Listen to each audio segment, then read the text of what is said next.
அஸ்ஸலாமு அலைக்கும். அனைவருக்கும் இனிய மாலை வணக்கம். Very good evening. தமிழ் சினிமாவில் ஃபீல் குட் பிலிம்ஸ் என்று சொல்லக்கூடிய காதல் கதைகள், மௌனராகம், இதயம், காதல் தொடங்கி வித் லவ் வரை நெஞ்சை நெருக்கி பிடித்த கதைகள் பல உண்டு, காதல்கள் பல உண்டு. முதல் முறையாக இஸ்லாமியர்கள் வாழ்வியலை அந்த ஆன்மாவின் அழகியலோடு காட்சிப்படுத்தி நம் அனைவரின் இதயம் தொட்ட கதை ஹபீபி. படத்தை பல்வேறு மூலை முடுக்குகளுக்கு கொண்டு சென்று சேர்த்த மக்களுக்கு நன்றி தெரிவிக்கும் நிகழ்வு இப்போது. தன்னம்பிக்கை எனும் செல்வம் உன்னிடம் இருந்தால் வெற்றி எனும் படிகளில் ஏறி மரியாதை எனும் மணிமகுடத்தை மகிழ்ச்சியுடன் அணியலாம். அப்படியான வெற்றி மகுடத்தை பெற்ற தயாரிப்பாளர்கள் இந்த படைப்பை எடுக்க முன்வந்ததற்காக உங்களுக்கு முதலில் வாழ்த்துக்களும் வணக்கங்களும். சிறப்பு அழைப்பாளர்கள் மற்றும் படக்குழுவினர்களை அன்புடன் மேடைக்கு அழைக்கிறோம். பாடலாசிரியர் கார்த்திக் மேத்தா அவர்களை அன்புடன் மேடைக்கு அழைக்கிறோம். ஆர்ட் டைரக்டர் அப்புனி ஷாஜான் அவர்களை மேடைக்கு அழைக்கிறோம். எடிட்டர் மதி அவர்களை மேடைக்கு அழைக்கிறோம். சவுண்ட் மிக்சிங் உதய்குமார் அவர்களை மேடைக்கு அழைக்கிறோம். மாஷுக் ரஹ்மான் அவர்களை மேடைக்கு அழைக்கிறோம்.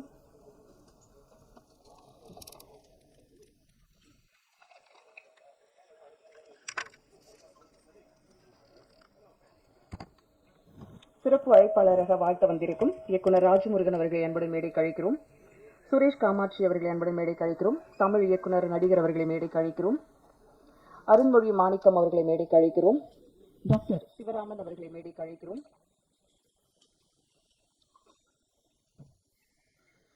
மகிழன் அவர்களை மேடைக்கு அழைக்கிறோம். தனஸ்ரீ அவர்களை மேடைக்கு அழைக்கிறோம். அனுஸ்ரீயா ராஜன் அவர்களை மேடைக்கு அழைக்கிறோம். ஏன்னா நிறைய பேரை கூப்பிடுற, யாருமே வரமாட்டீங்க. எங்க இருக்கீங்க எல்லாரும்? ஈசா வாங்க. மாளவிகா மனோஜ் அவர்களை மேடைக்கு அழைக்கிறோம். கதை நாயகனாக வாழ்ந்த எங்கள் கஸ்தூரி ராஜா அவர்களை அன்புடன் மேடைக்கு அழைக்கிறோம். இயக்குனர் மீரா கதிரவன் அவர்களை அன்புடன் மேடைக்கு அழைக்கிறோம்.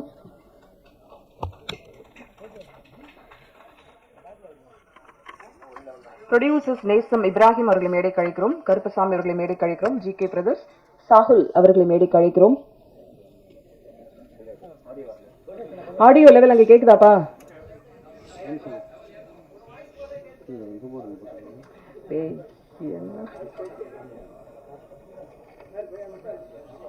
பாடலாசிரியர் யுகபாரதி அவர்களை மேடைக்கு அழைக்கிறோம். Sahu sir please come.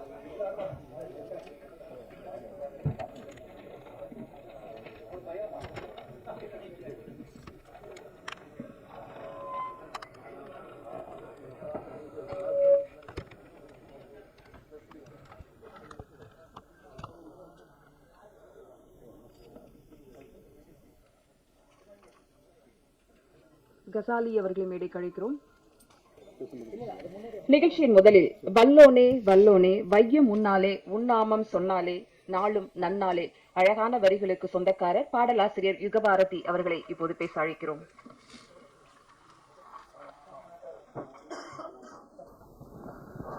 அனைவருக்கும் வணக்கம். ஒரு நல்ல மாலை நேரத்தில் ஒரு மகிழ்ச்சியான நிகழ்வில் சந்திப்பது ரொம்ப சந்தோஷம் இருக்குது. வந்திருக்கக்கூடிய பத்திரிகையாளர் அத்தனை பேருக்கும் நன்றி சொல்லி தான் இந்த நிகழ்வை ஆரம்பிக்கணும். ஏன்னா இந்த படத்தை கொண்டு போய் பரவலாக சேர்த்ததில் பத்திரிகைகள் தனிப்பட்ட முறையில் யோசிச்சு பார்த்தீங்கன்னா பார்த்த ஒவ்வொருவரும் சமூக வலைதளங்களில் தொடர்ச்சியாக எழுதியிருந்தது தான் இந்த படத்தினுடைய மிகப்பெரிய வெற்றியை இன்றைக்கு கொடுத்துருக்கு. ஒரு 20-25 வருஷத்துக்கு முன்னாடி மீரா கதிரவன் அசிஸ்டன்ட் டைரக்டர் ஆகிறதுக்கு முன்னாடியிலேருந்து எனக்கு பழக்கம். தனிப்பட்ட முறையில் இப்படியான ஒரு வெற்றிக்காகத்தான் அவர் இத்தனை ஆண்டு காலம் உழைத்து கொண்டே இருந்தார். அவர் எட்டிய இலக்கை இன்றைக்கு தொட்டுவிட்டார் அப்படின்னு நினைக்கும் பொழுது எனக்கு ரொம்ப மகிழ்ச்சியாக இருக்கிறது.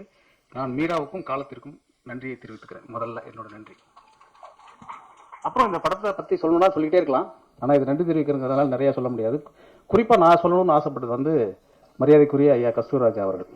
ஒரு பாடலாசிரியராக, இயக்குனராக அவருடைய எல்லா முகத்தையும் பார்த்து முதல் முறையாக ஒரு நடிகராக பார்க்கும்பொழுது ரொம்ப மகிழ்ச்சியாக இருக்குது. அது மிகப்பெரிய வெற்றி படமாக இருக்குது. இனி வரக்கூடிய எல்லா வெற்றி படங்களிலும் அவரே அப்பாவாக இருப்பார், தப்பாமல் இருப்பார் அப்படின்னு நினைக்கிறேன். ரொம்ப சந்தோஷம் அளித்தது. இந்த படத்தை தூக்கி சுமந்ததில் நிறைய பேருக்கு பங்குண்டு.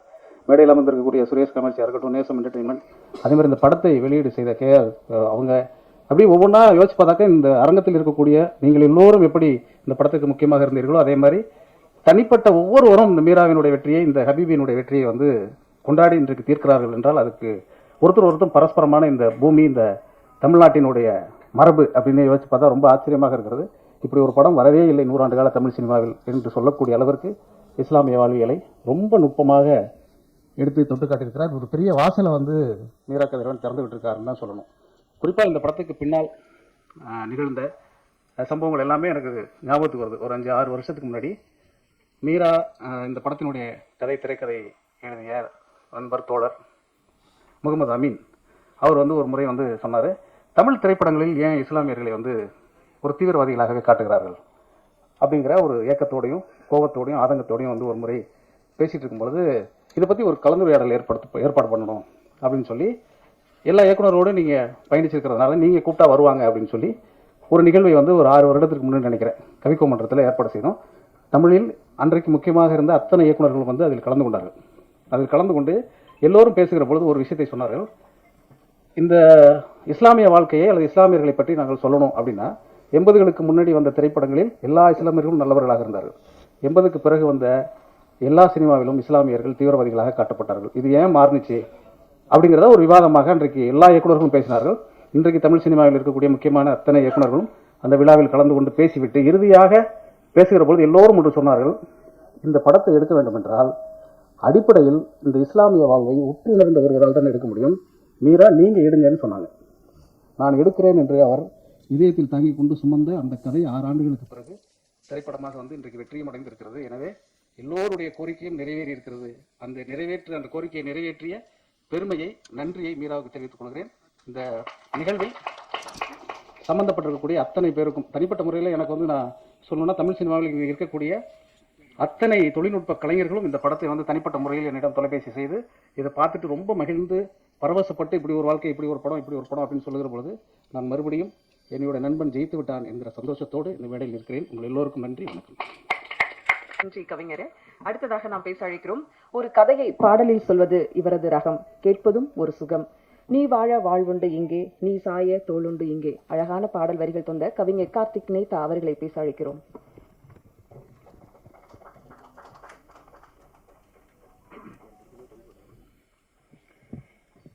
ரொம்ப நன்றிங்கக்கா. அத்தனை பேருக்குமே மனமார்ந்த வணக்கம். அருமையான ஒரு தருணம் இது எனக்கு. வெகுபாரதி என்ன சொன்ன மாதிரி ஒரு அப்பட்டமான எந்த பூச்சும் இல்லாத அல்லது ஏதோ ஒரு பிராபகண்டாவை வலியுறுத்தக்கூடிய திரைப்படமாக இல்லாமல் நேரில் பார்த்த அனுபவித்த உற்றுணர்ந்த ஒரு வாழ்க்கையை அந்த சூப்பராக சொல்லியிருக்காப்புல. அதனால தான் அதில் அவளை காத்திரமா அத்தனை பேர் நடிச்சிருந்தாங்க. அதற்காக முதல்ல மீரா எனக்கு ரொம்ப நன்றி. ஆமாம், ஒரு எத்னோகிராஃபர்னு சொல்லுவாங்க இல்லையா, ஒரு இன வரவியலாளர். எனக்கு அண்ணா அப்படி தான் தெரிகிறார். இந்த திரைப்படம் முழுக்க பார்த்துட்டு ஒரு ஒரு இனத்தினுடைய அத்தனை கூறுகளையுமே திரைக்கதையின் வாயிலாக ரொம்ப தெளிவாக காட்சிப்படுத்தியிருக்கார் அண்ணன். இந்த படத்தில் முழுக்க பேசணுன்னா அவரை பற்றி தான் நான் பேசணும்னு நினைக்கிறேன். எல்லாருமே சொல்கிறது போல் நிறைய ஆண்டுகளில் இந்த மாதிரி படம் வந்தது இல்லை. ஏன்னா இவான் சொன்ன மாதிரி அதற்கான வாய்ப்புகள், கதவுகள் இங்கே திறக்கவே இல்லை. இந்த படம் திறந்ததுக்கான ஒரே ஒரு காரணம் இன்றைக்கு அது தேவையாக இருக்குங்கிறது தான். அந்த தேவையை உணர்ந்து தான் இந்த திரைக்கதை அண்ணன் எழுதியிருக்காரு. மற்றபடி நன்றி நான் சொல்லணும் அப்படின்னா, இப்படி ஒரு திரைக்கதையை உள்வாங்கி கொண்டு கைதட்டி அழுது மகிழ்ந்து இன்னும் இருக்கக்கூடிய அத்தனை பேருக்குமே இந்த திரைப்படத்தை பாருங்க அப்படின்னு ஆற்றுப்படுத்தக்கூடிய அத்தனை நல்லுள்ளங்களுக்கும் இந்நேரத்தில் நன்றி சொல்லிக்கிறேன்.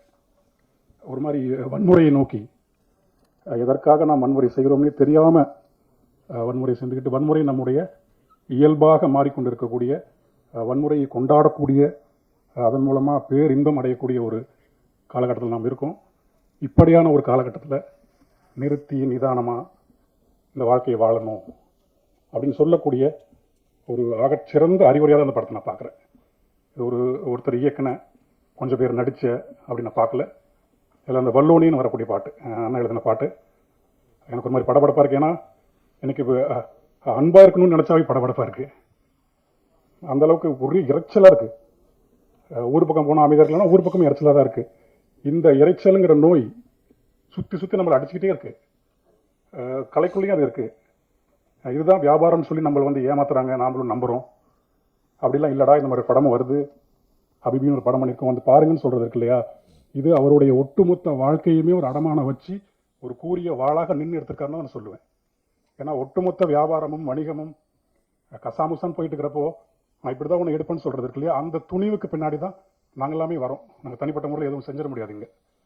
ஆக அந்த துணிவிற்காக அவர் கூட இருந்த அத்தனை பேருக்குமே இந்த நேரத்தில் என்னுடைய நன்றி. திரைக்கதை கதையில் உதவி செஞ்ச அத்தனை பேருக்குமே நன்றி, நடிச்சிருந்த அத்தனை பேருக்குமே நன்றி. அவ்வளோதான், வேறு என்ன சொல்கிறேன்னு தெரியல. இந்த இப்போ ஒரு மாதிரி மனம் நிறைவாக இருக்குது. அத்தனை பேருமே இந்த படத்தை பார்க்கணும் அப்படின்னு நான் தயவு செய்து கேட்டுக்கிறேன். இந்த படம் வந்து வசூலையும் எடுக்கணும் அப்படிங்கிறது தான் இங்கே தேவையாக இருக்குது. படம் நல்ல படமாக இருக்குது, ஒரு அருமையான வாழ்க்கையை சொல்லியிருக்கு. அது வசூலையும் ஈட்டும் போது தான் நிறைய முதலீட்டாளர்கள் இங்கே வருவாங்க, இந்த மாதிரியான கதைகள் இங்கே இருக்குது அப்படிங்கிறத நம்புவாங்க.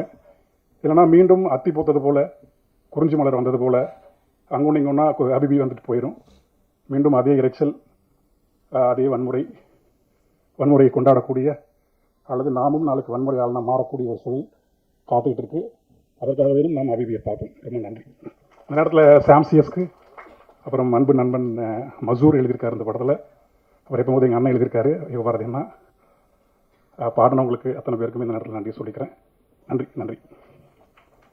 அடுத்ததாக நாம் பேச அழைக்கிறோம். மருள் நிறை வாழ்வின் இருளே நீங்கி அருள் நிறை வாசல் விடிந்தே புலர என்று இறப்பின் சோகத்தை கண்ணீர் கவிதையால் பாடலாக்கி கொடுத்த பாடலாசிரியர் மாஷூக் ரஹ்மான் அவர்களை பேச அழைக்கிறோம்.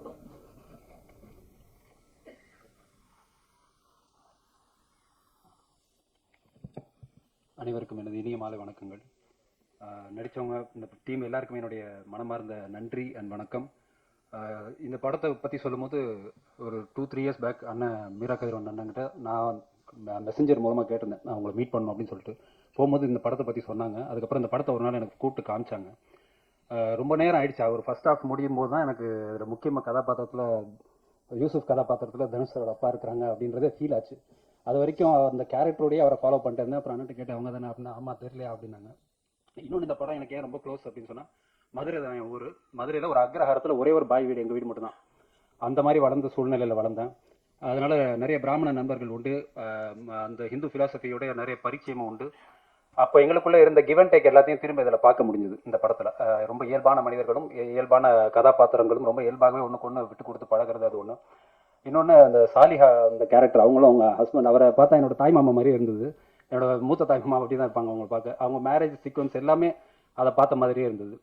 அப்புறம் இந்த பாட்டை பற்றி சொல்லணும் அப்படின்னு சொன்னால், டெத்து வந்து எப்பவுமே ரொம்ப ஒரு உண்மையான விஷயம். மரணத்தை விட உண்மையானது எதுவுமே இல்லை அப்படின்றது தான். நம்ம வாழ்க்கையில் கடந்து போகிற எல்லாமே கடந்து தான் போயிடுது, மரணத்தை நம்ம கடந்து போயிடுறோம். அதில் இந்த பாடல் பதிவு அப்போ சாம்சியஸ் அவங்க இருந்தாங்க, அண்ணன் கூட இருந்து அந்த பாட்டை ரெக்கார்ட் பண்ணும்போது கடைசி நிமிஷத்தில் ஒரு வரி மட்டும் சேஞ்ச் பண்ணேன். மரணம், ஒவ்வொரு ஆன்மாவும் மரணத்தை சுவைக்கும் அப்படின்னு சொல்லி குரான்ல ஒரு வேர்ஸ் வருது. ஒவ்வொரு ஆன்மாவும் மரணத்தை சுவைக்கும், வாழும் வகை வாழ்வோருக்கே மரணமும் இனிக்கும் அப்படின்னு சொல்லி அந்த லைனை போட்டு முடிச்சேன். ஏன்னா ஒரு துக்கமாக போக வேணாம், அதே நேரத்தில் வரிக்கு வரி உய்கனி உய்க அப்படின்னு சொல்லி அந்த உயிரை வந்து வாழ்த்தி அனுப்புகிற மாதிரியே அந்த பாடலை அமைச்சு கொடுத்துருந்தோம். இன்னொன்று சொல்லணும்னா, இந்த ஹிந்து முஸ்லீம் ஒற்றுமையை பற்றி அண்ணன் இந்த படத்தில் ரொம்ப அருமையாக காட்டியிருக்காங்க. ரொம்ப இளையோட்டமாக போயிடுச்சு. அதை இப்போ அண்ணனோட எல்லா இன்டர்வியூஸையும் நான் பார்த்துட்டு இருக்கேன். அதில் கேட்கக்கூடிய கேள்விகள் வந்து ரொம்ப அருமையாக, இதன் பின்னணியில் உள்ள அரசியல் என்ன, இதனுடைய தேவை என்ன, இது சமூகத்துடைய பார்வைக்கு எடுத்து வைக்க வேண்டிய கட்டாயம் என்ன அப்படின்றது எல்லாத்தையுமே ரொம்ப விரிவாக சொல்லியிருக்கிறாங்க. அதே மாதிரி இந்த படத்தையும் எல்லாருமே இன்னும் அதிகமாக எவ்வளோ முடியுமோ பாருங்கள். இதில் இருக்கக்கூடிய இந்த மெசேஜ் அவர் நண்பர் கார்த்திக் நேத்தா அவங்க சொன்ன மாதிரி, அண்ணன் யுகபாரதி சொன்ன மாதிரி, இவ்வளோ பெரிய ஜாம்பவன்களோட ஒர்க் பண்ணுறது எனக்கு ரொம்ப சந்தோஷம். அதுதான் முதல்ல சொல்லணும்னு நினச்சேன். அந்த மாதிரி அவங்கெல்லாம் சொன்ன மாதிரி வந்து இந்த காலத்தின் கட்டாயமாக இந்த மெசேஜ் என்ன அப்படின்றத எடுத்துகிட்டு போகிறதுக்கு ப்ரெஸ் மீடியா நீங்கள் எல்லாம் எடுத்துருந்துருக்கு அந்த எஃபர்ட், அது எல்லாத்துக்குமே என்னுடைய நன்றிகளை தெரிவித்து, குறிப்பாக மீரா கதிரவன் அண்ணனுக்கு என்னுடைய மனமார்ந்த நன்றிகளை தெரிவித்து அமைக்கிறேன். நன்றி. நாம் பேச அழைக்கிறோம். 80கள் தொடங்கி 2003 வரை கிட்டத்தட்ட 40 வருட இஸ்லாமிய மக்கள் வாழ்வை 2 மணி நேரம் 12 நிமிடத்தில் சொல்ல முடியுமா என்றால், மதி போல எடிட்டிருந்தால் சொல்லா கதையும் சொல்ல முடியும். அவரது இயக்குனர் கனவை நினைவாக்கிய உதவிய எடிட்டர் மதி அவர்களை பேச அழைக்கிறோம்.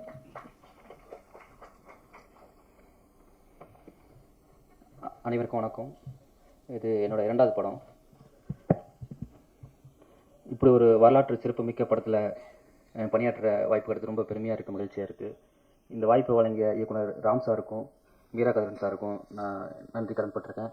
ஏன்னா இது வந்து காலத்தால் ஒரு அழியாத படம், என்றைக்கும் வந்து பேசக்கூடிய படமாக இருக்கும். ஏன்னா அவ்வளோ ரிவ்யூஸ் பாராட்டுகள் வந்து இந்த படத்தினால எனக்கு கிடச்சிச்சு. இந்த படத்தில் பணியாற்றுறதில் எனக்கு ரொம்ப மகிழ்ச்சியாக இருக்குது, பெருமையாகவும் இருக்குது. இந்த பணியத்தில் பணியாற்ற அனைத்து கலைஞர்களுக்கும் நடிகர்களுக்கும் வாழ்த்துக்களும் நன்றிகளும் தெரிவிக்கிறேன். நன்றி. நாம் பேச அழைக்கிறோம். ஃபகத் பாசில் நடித்த மாலிக் திரைப்படத்திற்கு கேரளா ஸ்டேட் அவார்டு வாங்கியவர் தமிழுக்கு அறிமுகமாகிறார். ஹபிபி எங்கும் செட் போட்ட மாதிரி இல்லாத ஒரு ஒரிஜினலான கதையை தறி நிறைந்த ஒரு வீட்டை அழகாக்கி கொடுத்திருக்கிறார். ஊர் மக்கள் குளம் என்று அத்தனை இயல்பாக நேர்த்தியாக கலையமைத்து கொடுத்த அப்புண்ணி ஷாஜன் அவர்களை பேச அழைக்கிறோம்.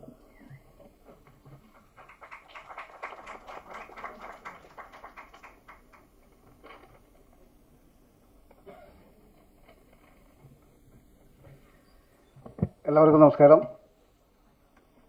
ഞാൻ ഈ നിമിഷത്തെ ഏറ്റവും കൂടുതൽ നന്ദി പറയുന്നത് എൻ്റെ മനോരത്നോടും പിന്നെ മീര സാറിനോടാണ്. എൻ്റെ തമിഴിലെ ആദ്യത്തെ പടമാണ് ഈ ഹബീബി.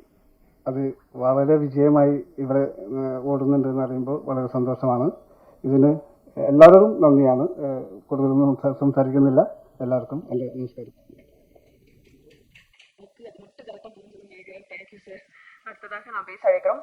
சில காட்சிகளில் வந்தாலும் பெண்ணியம் பேசி பெருமை சேர்க்கும் கதாபாத்திரங்களில் புத்தகங்கள் நடுவே புயலென கிளம்பிய ஒரு வீராங்கனையாக தனஸ்ரீ சுதாகரன் அவர்களை பேச அழைக்கிறோம். அவங்க விரைவில் ஜாயின் பண்ணிக்குவாங்க. அடுத்ததாக நாம் பேச அழைக்கிறோம். கணவனை பிரிந்த காதலின் சோகம், டேப் ரெக்கார்ட் காதலில் தொலைந்த தொலைதூர உறவை மீட்டெடுக்கும் குரல் பதிவு, எதுவும் இல்லாமல் இருந்து எல்லாம் வேண்டும் என்று அலையாமல் தங்க நகைகளை அள்ளி வந்து கொடுத்து உறவுகளில் உயரே தெரியும் கதாபாத்திரத்தில் நடித்த அனுஸ்ரேயா ராஜன் அவர்களை இப்போது பேச அழைக்கிறோம்.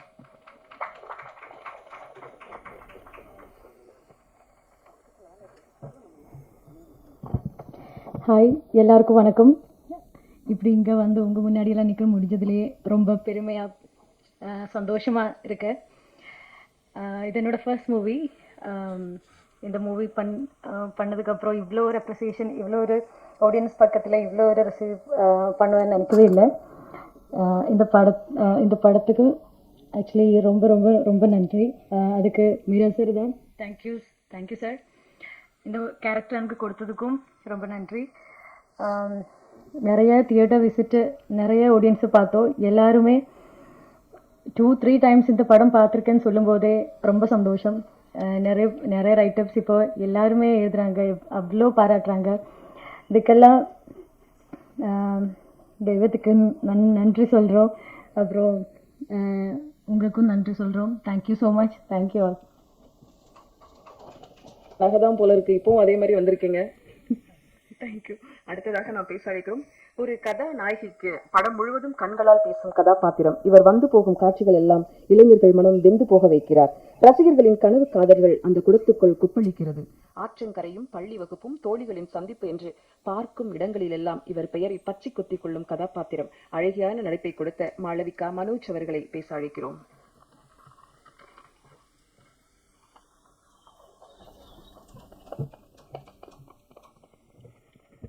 எல்லாருக்கும் வணக்கம்.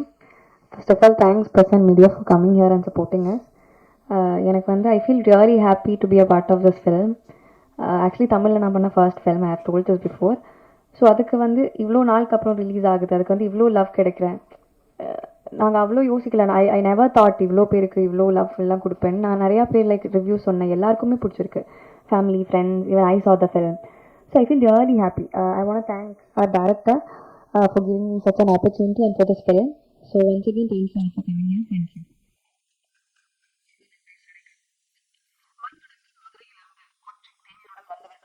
இளையராஜா, பாரதி ராஜா, கஸ்தூரி ராஜா, விஜயகாந்த், பாலா, அமீர், சசிகுமார், சூரி, சேரன், சீனு ராமசாமி என்று வெற்றியால் நிரப்பியவர்கள் பலர். அந்த வரிசையில் விளையாட்டு வீரனாய் வரவேண்டியவர் ஹீரோவாய் களத்தில் நிற்கிறார். முதல் படம் என்று தெரியாத அளவு தன்னைத்தானே செதுக்கிக் கொண்டவர். அபுதாகிர் என்ற இளைஞனின் காதல், சோகம், வறுமை, வலி என்று அத்தனையும் சுமந்து திரையில் அவரோடு நம்மை பயணிக்க வைக்கிறார். ஈசாவை பேசாதவர்கள் இங்கு இல்லை. நம்பிக்கை நாயகன் ஹபிபி ஈசா அவர்களை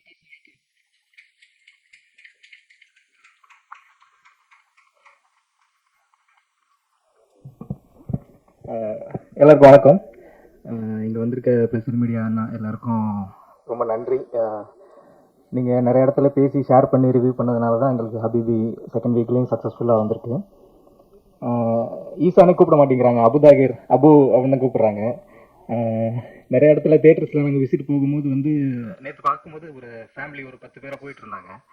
போயிட்டு இருக்கிறப்போ அந்த பையனுக்கு கல்யாணம் பண்ணி வச்சிடலாம் நம்ம பார்த்தோன்னா அந்த மாதிரி அந்த அளவுக்கு பர்சனலாக தன்னோட பையன் மாதிரி ஃபீல் பண்ணுறாங்க. ஸோ இவ்வளோ நெருக்கமாக எல்லாருக்கும் அவங்க ஃபேமிலிக்குள்ளே போகிற அளவுக்கு க்ளோஸான ஒரு கேரக்டர்னு கொடுத்ததுக்காக என்னோட லைஃப்பை வந்து தொடக்கி வைக்கிறத பெரிய பங்காக வந்து எங்களோட டைரக்டர் மீரா கதிரவன் சாருக்கு நான் வந்து பெரிய மனமார்ந்த நன்றி நான் தெரிவிச்சுக்கிறேன்.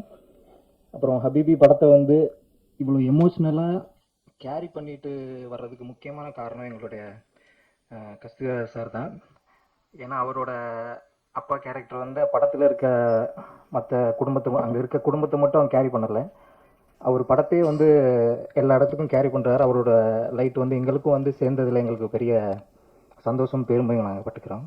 அப்புறம் எங்களுடைய producers Nesam entertainment Ibrahim sir, Shahul sir, Karuppasamy sir, GKS production, அப்புறம் ராகுல் சார், ரோமியோ பிக்சர்ஸ் எல்லாருக்குமே வந்து ரொம்ப நன்றி. ஒரு கமர்ஷியலாக இல்லைனாலுமே வந்து இப்படிப்பட்ட ஒரு ஒரு ஒரு சென்ஸ் உள்ள ஒரு படத்தை வந்து மக்கள்கிட்ட கொண்டு வந்து எங்களையும் கொண்டு வந்து சேர்த்ததுக்கு எங்களுக்கு ரொம்ப சந்தோஷம்.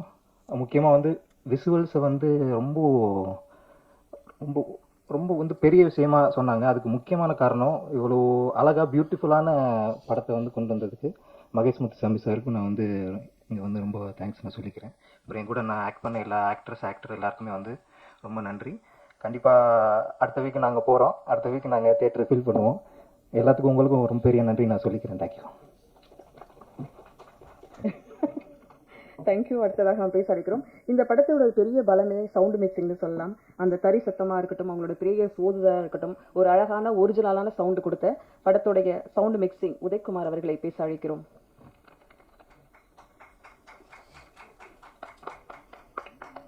எல்லோருக்கும் வணக்கம்.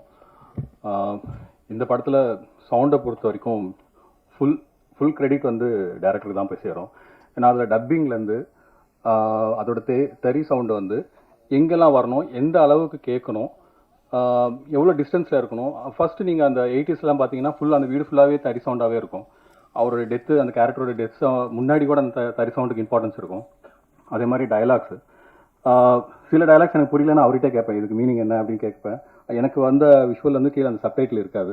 அப்போ நான் டேரக்டர்கிட்ட கேட்டு அதோட மீனிங் என்னன்னு கேட்டு தெரிஞ்சுப்பேன். அப்புறம் அதோட சூழல் இருக்குங்களா, 80ஸோட சூழலை வந்து எப்படியெல்லாம் நம்ம கொண்டு வர முடியும். சில சாங்ஸ் வந்து அந்த பழைய சாங்ஸ்லேருந்து கொண்டு வந்து அதை வச்சா அதோட மூடை நம்ம கிரியேட் பண்ண முடியும்னு பார்க்குறோம். சில சாங்ஸ் எங்களால் வந்து ரைட்ஸ் இஷ்யூனால யூஸ் பண்ண முடியாமல் போச்சு.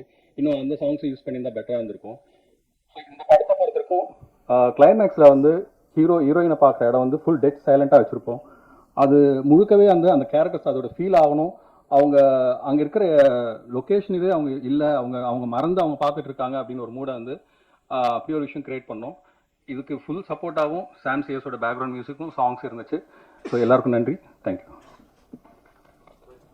படத்துல ரொம்ப ஒரு முக்கியமான கதாபாத்திரம் எப்பப்பா வருவாரு அப்படிங்கிற ஒரு சித்தப்பா ரோல்ல நடிச்ச அருள்குமார் அவர்களை பேச அழைக்கிறோம்.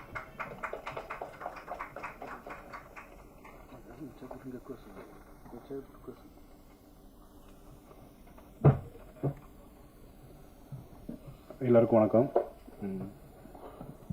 ரொம்ப நன்றிங்கண்ணா. ஒரு சிறந்த தருணம். என் கூட நடித்தவங்க எல்லாருக்கும் நன்றி. பெரிய பழக்கம் இல்லை மேடையில் பேசி, அதனால் இந்த வாய்ப்பு கொடுத்ததுக்கு ரொம்ப நன்றி தெரிவிச்சுக்கிறேன். வணக்கம். ஹபீபி படத்தை பொறுத்த வரைக்கும் ஒரு சின்ன கதாபாத்திரமா இருந்தாலும் சரி, கதை நாயகனா இருந்தாலும் சரி, அழகாக பேச வைத்திருக்கக்கூடிய இயக்குனர் மீராவுக்கு தான் வாழ்த்து சொல்லணும். அப்படி ஒரு கதாபாத்திரம் கஸ்தூரி ராஜா சார் மனைவியாக நடித்த ஜெயஸ்ரீ அவர்களை சில வார்த்தைகள் பேச அழைக்கிறோம்.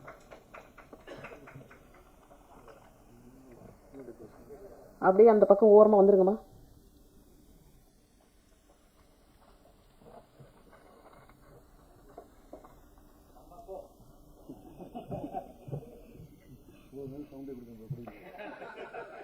எல்லோருக்கும் வணக்கம். பெரிய தேங்க்ஸ் சார். ஹபீபி அப்படிங்கிற ஒரு படம் வந்து சார் எனக்கு கொடுக்கும்போது இந்த ரோல் இவ்வளோ பெரிய ரோலாக இருக்கும் அப்படின்னு சொல்லி நான் எதிர்பார்க்கல. பேச வார்த்தை வரல, ரொம்ப தடுமாறுது. எனக்கும் இது முதல் மேடை. நன்றியை தவிர வேறு எதுவும் சொல்கிறதுக்கு இல்லை. ரொம்ப நன்றி சார். தேங்க்யூ.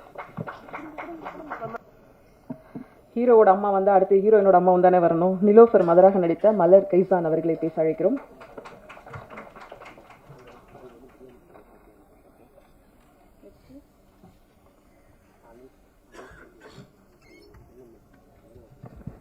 எல்லாருக்கும் வணக்கம்.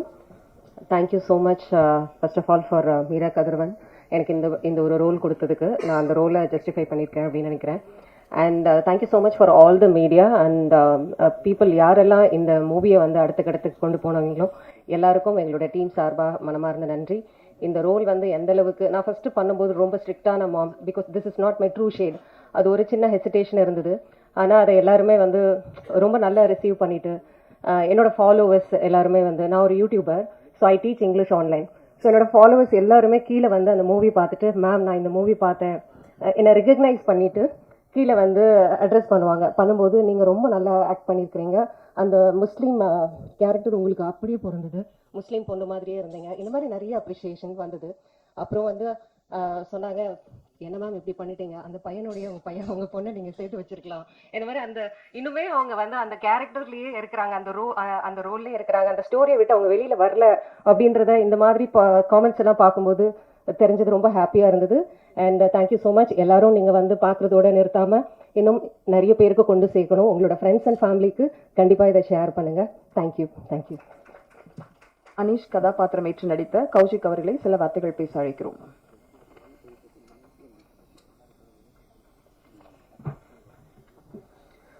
எல்லாருக்கும் வணக்கம். என் பேர் கௌஷிக் தேவ். இது வந்து என்னோடய ஃபர்ஸ்ட் படம். இந்த படத்தில் அனிஷ்ன்ற கேரக்டர் நான் பண்ணியிருக்கேன். இந்த கேரக்டரை கொடுத்த டைரக்டர் மீரா சாருக்கு ரொம்ப நன்றி. அதே மாதிரி எல்லாருமே ரொம்ப கம்ஃபர்டபுளாக வச்சு இந்த ஆர்டிஸ்ட்க்கும் ரொம்ப நன்றி. ஒரு ஃப்ரெஷராக என்னை பார்க்காம லைக் சில டவுட்ஸ்லாம் கேட்டால் அது எல்லாத்துக்கும் சொல்லிக் கொடுத்த ஏடிஸ்க்கும் ரொம்ப நன்றி. ஃபர்ஸ்ட் ஸ்டேஜ்னால என்ன பேசணும்னு தெரியல, ரொம்ப நர்வஸாக தான் இருக்குது. ஸோ எல்லாருக்கும் நன்றி. தேங்க்யூ. முக்கியமாக தரவண்ணா ரோடில் நடித்த கசாலி அவர்களை சில வார்த்தைகள் பேச அழைக்கிறோம்.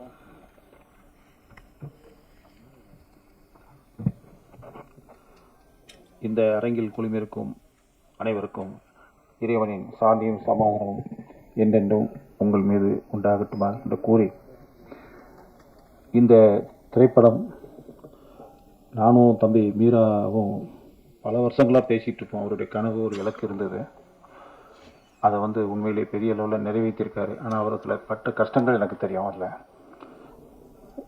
இது இவ்வளோ பெரிய சந்தோஷமான நிகழ்வுக்கு பின்னால் பெரிய கஷ்டமான வழிகளும் அவருக்கு உண்டு. இறைவனரால் இந்த படம் சவுத் சைடு, என்னுடைய பகுதி திருநெல்வேலி தான். நானும் அயல் நாட்டிலலாம் கடந்து வந்தவன் தான் 1990. அப்போ இந்த தாக்கம் எல்லாருக்குமே எங்கள் பகுதியில் பார்த்தீங்கன்னா எல்லாமே அயல்நாட்டுக்கு வந்து தான் இருப்பாங்க. ஏதாவது ஒரு ஊரில் ஒரு கிராமம் எடுத்துக்கிட்டிங்கன்னா 100 பேராவது இருப்பாங்க. அப்போ எல்லார் வீட்லேயுமே இந்த துயரமான சம்பவங்கள் இருக்கு.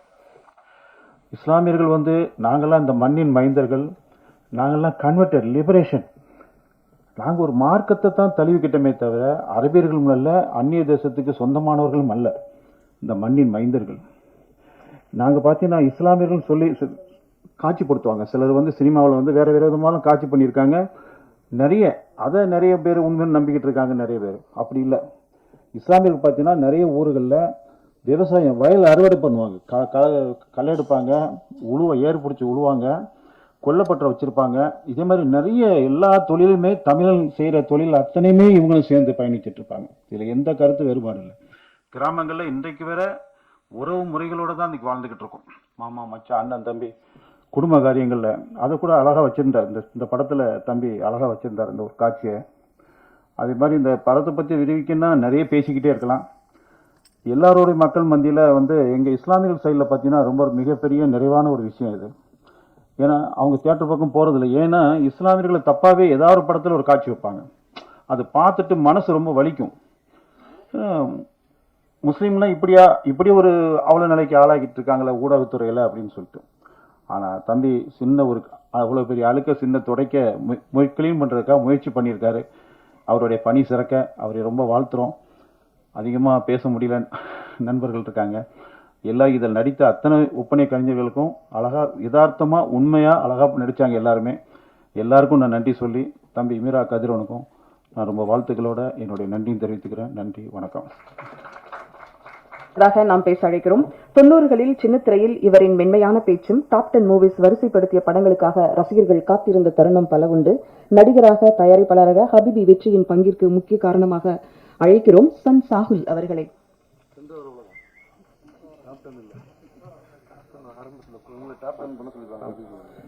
கேப்டன் வந்து முதல் 13 வாரம். அனைவருக்கும் இனிய மாலை வாழ்த்துக்கள். இப்போ எனக்கு ஒரு குடும்பம் இருந்தது, கீழே இருக்க குடும்பம், பிரிச்செல்லாம் பார்க்க முடியாது. இப்போ 2 குடும்பம், மேடையில் இருக்கக்கூடிய குடும்பம். ஊடகத்துறை வந்து எனக்கு ஒரு குடும்பம் அப்படின்னா, சினிமா துறை இப்போ 2வது குடும்பம் ஆயிடுச்சு. 2மே அதில் பாகுபாடு காட்டுறான்னு சொல்லிடாதீங்க. எல்லாத்துலேயுமே ஒரு அரசியல் இருக்கு. எங்க இயக்குனர் சொல்ற மாதிரி முதல்ல எங்கள் இயக்குனர்னு தான் சொல்லணும். என் ஊரை சேர்ந்தவர். நான் இந்த படத்துக்கு முக்கியமா உள்ள வர காரணமே வந்து என்னுடைய மண் சார்ந்த படம் என்பதால் தான் நான் உள்ள வந்தேன். இதற்கு முன்னால் நிறைய வாய்ப்புகள், பெரிய பெரிய வாய்ப்புகள் வந்து என்னால் அது பண்ண முடியல. அது உலகத்துக்கே தெரியாது. இன்னொரு உண்மையை சொல்லி ஆகணும். நான் சின்ன வயசுல ஒரு சற்றேறக்குறைய ஒரு 4-5 வயசு இருக்கும்னு நினைக்கிறேன்.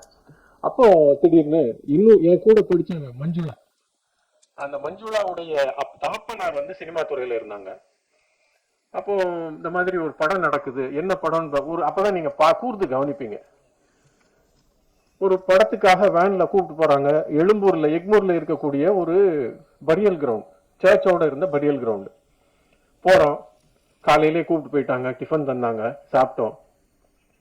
சாப்பிட்டு முடிச்சதுக்கு அப்புறம் ஒருத்தர் வர்றாரு, ஹீரோ, படத்தினுடைய ஹீரோயின் வர்றாங்க. ஸ்டண்ட் சீக்வன்ஸ், டைரி தூக்கி வீசப்படுது. பிரமிப்பா பாக்குறேன். என்னைக்கு அவரை பார்த்தனோ அன்னையில இருந்து இன்னைக்கு வர அவருடைய ரசிகன் நான். அந்த திரைப்படம் வந்து பில்லா, ரஜினி சாரை பார்த்தேன்.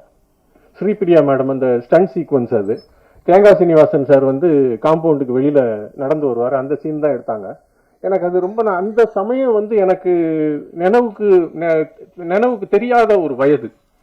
ஆஃப் லேட் பல வருடங்கள் கழிச்சு பார்க்கும்போது இந்த படத்துல தான் நடிச்சமா அப்படின்னு சொல்லிட்டு. அந்த மஞ்சுளா வேற யாரும் இல்ல, இளவரசின்னு இருந்தாங்க இல்லைங்களா ஃபீல்ட்ல, அவங்க தான். அந்த இளவரசி இப்போ இல்ல, எங்க இருக்காங்கன்னு தெரியல. மஞ்சுளா நீ எங்க இருக்க அப்படின்னு தான் கேட்கணும் தோழிய. உடனே இயக்குனர் சிரிக்கிறார். படத்துக்கு வருவோம். இது ஒரு இஸ்லாமிய வாழ்வியல் என்று சொல்வதை விட ஒரு மண் சார்ந்த படம். ஒரு தமிழ் பேசக்கூடிய முஸ்லீம் குடும்பங்கள் சார்ந்த படம். முஸ்லீம் அல்லாத மக்களும் சேர்ந்து நடிச்சிருக்காங்க. முதல்ல இது உள்ள வரும்போது பயந்துகிட்டே வந்தேன், ஏன்னா நடிப்பு தெரியாது. எங்க டைரக்டர் சொன்னாரு, ஒண்ணுமே இல்லை சார், நாங்க பாத்துக்கிறோம், நான் பாத்துக்கிறேன். இல்ல, அந்த டைரக்ஷன் டிபார்ட்மெண்ட், என்னுடைய சகோதரர்கள், தம்பிமார்கள், எல்லா கலைஞர்களும் அவ்வளவு ஊக்கம் கொடுத்தாங்க. எனக்கு கஷ்டமே தெரியல. டைரக்ஷன் அப்படிங்கிறது ஓரளவுக்கு தெரியும், கேமராமேன் ஆகணுங்கிறது தான் என்னுடைய ஆசை. எங்க இயக்குனர் சொன்னாரு, சீனை சொல்றேன் சார், நீங்க பாருங்க, நீங்க உங்களுக்கு லிபர்ட்டி, ஃபுல் லிபர்ட்டி கொடுக்குறோம், உங்களுடைய இம்ப்ரோவைசேஷனோட பண்ணுங்க அப்படின்னு சொல்லிட்டு கொடுத்த ஊக்கம், தைரியம் தான். அதே போல் நிறைய நான் வந்து ஸ்பாட்ல மட்டும் இல்லாம எங்கெல்லாம் இருந்தோன்னா அங்க நான் கற்றுக்கொண்டது கஸ்தூரி ராஜா சார் கிட்ட. சமீபத்தில் நாங்கள் ஒரு டிஸ்கஷன் ஆஃப் லேட் வந்து பேசிட்டு இருக்கும்போது அவர் ஒன்று சொன்னாரு. ஹபீபி என்றால் எல்லாம் ஒன்று சொல்றாங்க ஊர்ல. ஹபீபி என்றால் குடும்பம்னா என்ன, கணவன்னா என்ன, மனைவின்னா என்ன, அப்பான்னா என்ன, பையன்னா என்ன, வாழ்க்கைன்னா என்ன, அன்புன்னா என்ன. ஏன்னா இன்னைக்கு வந்து வாழக்கூடிய காலகட்டத்தில் மனிதத்தை மறந்து விட்டோம். வேக வேகமா போறாங்க, ரொம்ப வேகமா போயிட்டு இருக்கோம். சகோதரர் கார்த்திக் நேத்தா அவர்கள் சொன்னாங்க, அப்ப அந்த இரைச்சல் அது நமக்கே ரொம்ப அலர்ஜியா இருக்கு. எங்கடா அமைதி கிடைக்காதா, ரெசார்ட்டை தேடி ஓடுறோம். இல்ல, இருக்கு, நம்மள்ட்டே ஹாப்பினஸ் இருக்கு, நம்மள்ட்டே சந்தோஷம் இருக்கு. அதை தொலைக்கிறதுக்கு முன்னால நம்ம அதை கண்டுபிடிச்சுக்கிறோம். கஸ்தூரி ராஜா சொன்னது வந்து உண்மையான வார்த்தைகள். இந்த படம் வந்து உறவு முறைன்னா என்ன, சந்தோஷம்னா, சுகம்னா என்ன, துக்கம்னா என்ன, உறவை வந்து இழந்துடாதீங்க, இதைத்தான் சொல்லியிருக்கிறார் எங்களது இயக்குனர். இப்ப வந்து ஊர் நாடு கொண்டாடுதுன்னு சொல்றதை விட உலகமே கொண்டாடுது. அனைவருக்கும் நன்றி, வாய்ப்புக்கு நன்றி. அடுத்ததாக நாம் பேச அழைக்கிறோம் அபுதாகிர் சிறு வயது பையனாக நடித்த திஹான் அவர்களை பேச அழைக்கிறோம். ஹேண்ட் மைக்கு கொஞ்சம் கொடுங்க. ஹலோ,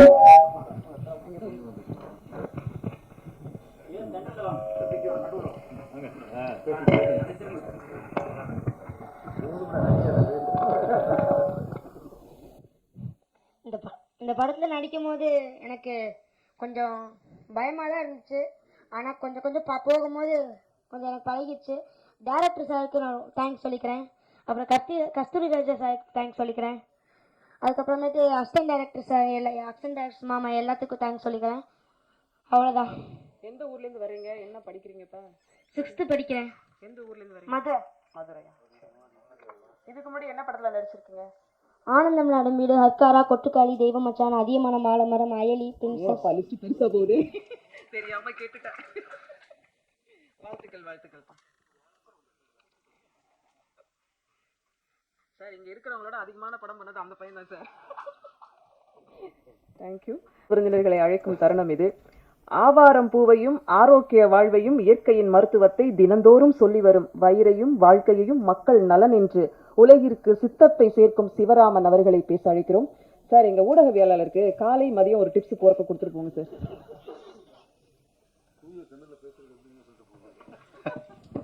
முதல் முறையா திணை வரகு கம்பு சாமை எல்லாம் பேசாம கொஞ்ச நேரம் கேட்டுட்டு போலான்னு வந்து மேடைக்கு வருவேன்னு எனக்கு கண்டிப்பா தெரியாது. ஒரு மாலை பொழுதுல ஒரு நாள் வந்து கோவை பயணத்தின் போது இயக்குனர் ராம் அவர்களை சந்தித்தேன். அப்போ அவங்க நானும் ஒரு 5 நிமிடம் ஒன்றா நடந்து போயிட்டு இருக்கும்போது வேகமாக சொன்னாங்க, உங்களுக்கு பிடிக்கும் கண்டிப்பாக ஹபீபின்னு ஒரு படம் வரப்போகுது, அந்த படம் வரும்போது மீரான்னு ஒருத்தங்க வந்து பண்ணியிருக்காங்க, எனக்கு உண்மையிலேயே மீரா கதிரவன் அப்படிங்கிற வார்த்தை கூட எனக்கு தெரியாது, நான் வந்து கண்டிப்பாக நீங்கள் பார்க்கணும் அப்படின்னு சொன்னாங்க. அதோட நான் அதுக்கப்புறம் மறந்துட்டேன்.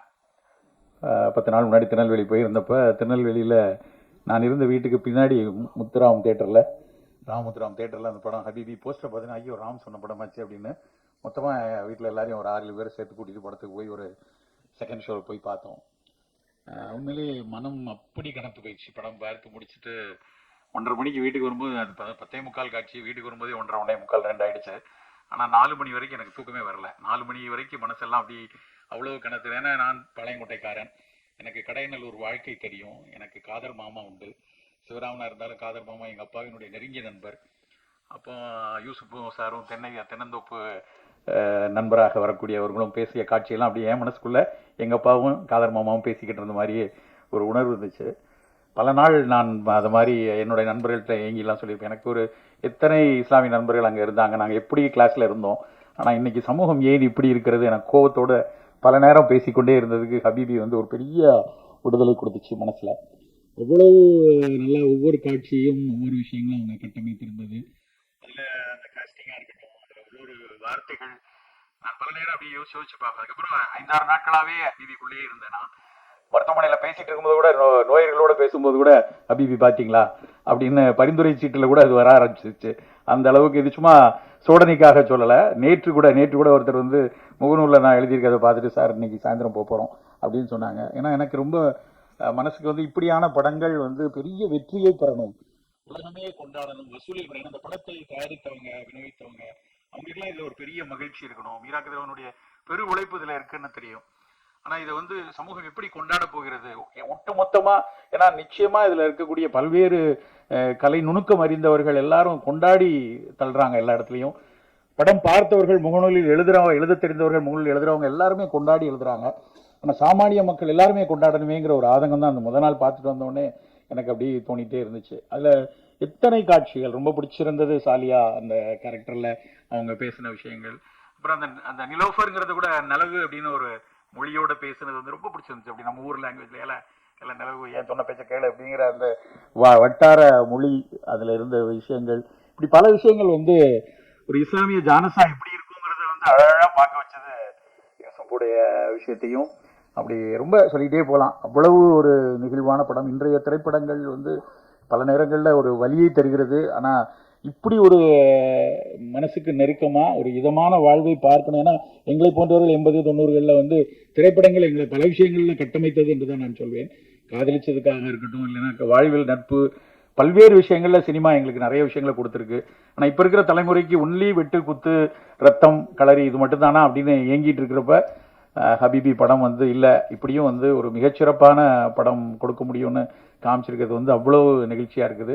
ஒட்டுமொத்த திரைப்பட இந்த குழுவினருக்கும், இந்த திரைக்கு இதை கொண்டு வருவதற்காக மெனக்கிட்ட அத்தனை நண்பர்களுக்கும், இதை கொண்டாடி கொண்டிருக்கக்கூடிய அத்தனை மக்களுக்கும், ஊடகங்கள் அத்தனை பேருக்கும் ஹபீபியின் ஒரு மிகச்சிறந்த ரசிகனாக மனமார்ந்த நன்றியை தெரிவித்துக் கொள்கிறேன். நன்றி.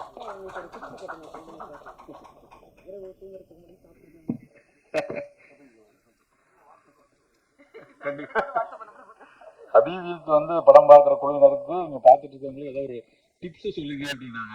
டிப்ஸ் எனக்கு என்ன சொல்லிட்டு என் மனசுல எதுவும் இல்லை. கண்டிப்பா போய் இன்னொரு தடவை ஹபீபி பாருங்க, உடல் நலம் நலமா இருக்கு.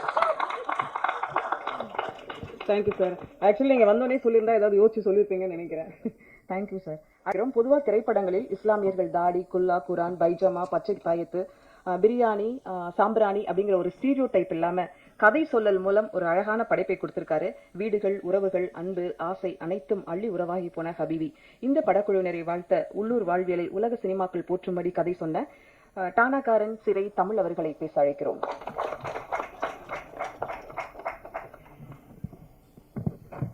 நம்ம பேசாததை விட அவங்க சொல்ற வர்ணனை தான் ரொம்ப அழகா இருக்கும்.